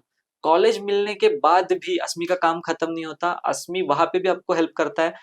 जब स्टूडेंट कॉलेज में जाता है तो वो नया होता है कॉलेज में, उसे नहीं पता वो नया एरिया में है, नया कॉलेज में है। करेक्ट तो लेकिन हमारा जो पुराना स्टूडेंट वहां पे है, तो हम दोनों को कनेक्ट करवा के देते हैं। ओके ये नया स्टूडेंट है, ये पिछले वाला स्टूडेंट है, तो वो उसको मदद करता है, हॉस्टल कौन सा लेना है, मेस कौन सा लेना है, कहाँ पे बुक्स मिलती है, क्या प्रेफर करना चाहिए। तो ऐसा हर एक कॉलेज का हमारा व्हाट्सएप ग्रुप है और हर एक बच्चे से कोई ना कोई कनेक्ट है। तो वो स्टूडेंट को वहां पे हेल्प करने के लिए लोकल गाइड भी मिल जाता है। तो यहाँ तक अस्मी करियर आपके साथ रहता है, from your career to your admission. हम सभी कॉलेजेस में हमेशा विजिट करते हैं, कॉलेजेस में जाते हैं। अगर कोई नया कॉलेज आता है तो वहां पे जाना रहता है, कॉलेज कैसे चालू है, वहां पे एकेडमिक्स कैसे है, वहां पे इक्विपमेंट्स नया है या पुराना है, स्टाफ कौन सा है। तो ये सब समझ आए तो कॉलेज का एनालिसिस एग्जैक्टली आ जाता है कि कॉलेज कैसा है। क्योंकि हम तेलंगाना एडमिशन प्रोसेस करते हैं या फिर यूपी प्रोसेस करते हैं। एक्चुअली हमारे काउंसलर ने यूपी के सभी कॉलेजेस में घूम के आए हैं, वहाँ के लोकल कैंडिडेट्स या फिर यहाँ से वहां पे गए हुए एज अस्मी काउंसलर वहां पे एक्चुअली वहां पे जाके यस कॉलेजेस में सारा कैंपसेस देख के को आपने सर्वे किया है, and that is how you recommend students right कि वो कॉलेज अच्छा है नहीं अच्छा है या वहां पे क्या फैसिलिटीज है वगैरह। राइट। सुपर। और एक बात बताना चाहूंगा, लास्ट टू लास्ट ईयर नया कॉलेज आया सर, त्रिपुरा अगरतला में। नॉर्थ ईस्ट का कॉलेज है। एक ऑलरेडी वहां पे कॉलेज था, एक प्राइवेट कॉलेज नए से चालू हो गया। तो वो कॉलेज चालू होने के बाद मैं खुद से यहाँ से गया, वहां पे जाने का प्रोसेस भी किसी को मालूम नहीं था, हमें भी नहीं पता था, मैं पहली बार वहां पे गया था। तो त्रिपुरा में जाना, फ्लाइट कनेक्टिविटी कैसे है, सिटी कैसी है, खाने पीने को क्या मिलता है, वेज नॉन वेज के ऑप्शन क्या रहते हैं, उसकी फैसिलिटी है या नहीं, कॉलेज सिटी से कितना दूर है, ये सब मालूम हो तो वो बच्चा वहां पे कॉन्फिडेंटली जा सकता है, या फिर पेरेंट्स यहाँ से कॉन्फिडेंटली भेज सकते हैं। कोई प्रॉब्लम नहीं है, 5-6 साल तक वहां पे बच्चा अच्छा से रहेगा। ये अगर पता चल जाए तो वो कॉलेज के बारे में अच्छा कॉन्फिडेंस आता है। Super super. So how is it being an academic counselor? It's very grateful, क्योंकि मैंने देखा है कि मेरे एकेडमिक जर्नी में बहुत सी गलतियां मैंने की थी। अभी पता चलता है कि स्टूडेंट ये गलतियां कम कर पाए मेरे हेल्प से, हम अस्मी करियर की हेल्प से। उनको पहले ही पता होता है कि आगे जाके क्या होने वाला है, तो दे आर प्रिपेयर्ड कि आगे जाके हमें क्या प्रॉब्लम आ सकती है, हमें कौन से चीजों के बारे में अवेयर होना चाहिए। ये अगर पहले ही पता चलो, आगे जाके प्रॉब्लम नहीं आता। अभी आप बेसिक स्टैट्स देखो तो बहुत सारे बच्चे ड्रॉप आउट रहते हैं, कॉलेज में एडमिशन लेते हैं लेकिन पूरा नहीं कर पाते। या फिर बहुत सारे वर्किंग प्रोफेशनल भी ऐसे रहते हैं कि जो खुद के काम में सेटिस्फाई नहीं होते, जो काम कर रहे हैं उन्हें पसंद नहीं है, सिर्फ डिग्री है, पैसा मिल रहा है तो कर रहे हैं। तो ये तो वर्क कल्चर अच्छा नहीं रहेगा। तो actually we are making a generations. आगे जाके इंडिया के बारे में अगर अच्छा फ्यूचर होना चाहिए तो करंट उनका फ्यूचर है, जो करंट का यूथ, वो कैसा उसके करियर में सक्सेसफुल रहेगा, वो डिपेंड करेगा इंडिया का फ्यूचर कैसा रहेगा। तो एज अ एकेडमिक काउंसलर, ये एडमिशन काउंसलर, मुझे ये हक मिल रहा है कि उन सबको ये मैं गाइड कर सकूं। Super. And is there any such incident that you have came across, कोई ऐसा केस जो आज भी आपको याद करके रोंगटे खड़े हो जाते हैं कि यार क्या एडमिशन हुआ था वो चीज, या क्या केस था ऐसा? एक तो बहुत बच्चे रहते हैं, मैंने एक स्पेसिफिकली बता देता हूँ। एक स्टूडेंट था मेरे पास, मुझे भी पता नहीं था। उसने बाद में जाके, उसके एक्चुअली मामा ने मुझे एक्सप्लेन किया। एक स्टूडेंट था जिसका नीट का स्कोर था सर 150। वो जस्ट क्वालिफाई हुआ था, और उसने रिपीट किया सर, मतलब रिपीट किया तो उसका स्कोर आया था सर उस समय 615। 150 से 615 आया, तो 615 है, तो तब मुझे ये पता नहीं था। लेकिन उसके मामा ने मुझे स्टोरी बताई सर, जिस समय उसका 150 स्कोर आया था, उस समय उसके पापा को ब्रेन स्ट्रोक आया था और वो एडमिट थे। तो वो कर नहीं पाई थी। लेकिन एट द उसके पापा ने उससे प्रॉमिस लिया था कि आगे जाके तुम डॉक्टर बनोगी, मेरा ट्रीटमेंट तुम कर पाती। और उस बच्ची ने वो ठान लिया सर, और उसने 150 से 615 स्कोर आया। आज भी मुझे ऐसा लगता है कि बच्चे कर सकते हैं, उनको सिर्फ मोटिवेशन और राइट गाइडेंस चाहिए, वो लाके देंगे। सो अगर आपको कोई एक मोटिवेशनल गाइडेंस देना हो बच्चों को, राइट, दैट वन लाइन में, तो what would that be? Follow your passion actually, क्योंकि आपका इंटरेस्ट और पैशन जो भी रहेगा वो आप अच्छा कर पाओगे। और सबसे बढ़िया बात की लो एम इज अ क्राइम। मैंने पहले भी जैसे बोला कि correct. आपको अगर मुझे नहीं हो पाएगा ऐसे ही आप सोचते रहोगे तो नहीं हो पाएगा। आपको एम तो अच्छा रखना पड़ेगा। आप वहां पे तक ट्राई करोगे तो एक दो स्टेप नीचे रहोगे तो भी चलेगा, लेकिन ये मुझे होने ही नहीं वाला, ऐसा अप्रोच अगर आप रखोगे तो आपका करियर Difficult एकेडमिक्स होगा। डिफिकल्ट रहेगा। Okay, so we'll just play one short rapid fire round with you. Okay fine, So you ready? Ready. Okay. What should a person select, college or course? Course, Okay. Passion or practicality? Passion, Okay. Government colleges or private colleges? Specifically government colleges, Okay. Parents' advice or student's choice? Student choice. Okay. One document that student always forgets during counseling. Students forget domicile certificate. Okay. One website that students should always bookmark and keep it ready. Asmi career. Okay, and for counseling. वहाँ पे सभी updates आते रहेंगे बाकी Super. सभी colleges के। Superb. One mistake students must avoid. कि उनको प्लान करना चाहिए। Hmm. They are not planning any, students बच्चों फ्रेंड्स का ज्यादा सुनते हैं, वो नहीं Okay. सुनना चाहिए। Okay. One thing you want to change about current admission process in India. Transparency. Okay. Okay, अभी भी ट्रांसपेरेंसी उतनी ज्यादा नहीं है जितनी ज्यादा नीडेड है, Okay. और मैनेजमेंट कोर्सेज के बारे में माल प्रैक्टिस अभी भी होती है, जो अच्छा. कि रुकना जरूरी है। तभी जाके एक ट्रांसपेरेंट प्रोसेस होगा, और जो सच्चे बच्चे हैं जो मेहनत से आ गया है उनको आया, नहीं तो ये पेपर लीक जैसे घटनाएं होती रहेगी। One quality every parent should have during admission season. Mutual understanding between student and parent. Okay. एक तो स्टूडेंट का सुनते हैं, नहीं तो पेरेंट्स का प्रेशर रहता है। Okay. इसके दोनों का कॉम्बिनेशन अच्छा होना चाहिए। Okay. Drop year or compromise with the given choices by government. It's not exactly between person to person, case to case change होता रहेगा। Okay. लेकिन बेटर वे की ड्रॉप रहने से अच्छा है एडमिशन ले लो। Admission ले लो करके. Okay. One career you think is very underrated. Underrated career option is aviation या फिर Okay. Aerospace engineering, Okay. बहुत अंडररेटेड है। Okay. पर उसके पैसे भी ज्यादा है. Exactly. One career you think is very overrated. Engineering, computer. Okay. The best career decision. You just have to complete the statement. The Yes. best career decision is the one that is. To follow your passion. Okay. Most fun part of being an academic counselor. Student और parent मेरे सामने भी बहुत बार झगड़े। Sorry, gossip. Gossip. And the most exhausting part, yeah, irritating part of your career, like academic counselor. Repetitive question from student and parent. मैंने एक बार clear कर दिया है, फिर भी फिर से एक बार पूछना है। एक बार फिर से पूछने से आंसर नहीं चेंज होगा, आंसर वही रहेगा। One word for ASME, career counselor. We work with the greatest resource, Okay. the youth. Thank you Okay. so much, sir. This was a great talk show, and it was a pleasure having you to the show. Yes. And thank you so much for being associated with Yes. Prarambh Science Academy as well. Thank you for inviting me, such a great talk. मुझे भी ये सब बताने के लिए मैं बहुत eager था, स्टूडेंट को इसका बहुत हेल्प होगा। प्रारंभ के भी जो बच्चे हैं उनको भी इसका ज्यादा इंपॉर्टेंस होगा, क्योंकि बहुत सारे अपने क्वेश्चन इतने प्रिसाइज पूछे, क्योंकि जो पेरेंट्स के थॉट प्रोसेस में होता है लेकिन वो वर्ड में नहीं उसको कंपाइल कर पाते Correct. कि मुझे यही पूछना था लेकिन मैं नहीं पूछ पाया। नहीं ऐसे पूछ भी पेरेंट्स का होता है, वो अपने Correct. बहुत अच्छे से कवर कर दिए, इसलिए मैं Thank उसका you. आंसर दे पाया। क्योंकि Thank you. इतना नॉलेज है कि मैं स्पेसिफिकली आंसर क्लियर नहीं कर पाता, Correct. स्पेसिफिक क्वेश्चन आए तो मैं आंसर दे पाता हूँ, Correct. तो वो बहुत अच्छा था। इसलिए Thank you. Thank you so much. Thank you so much for joining us.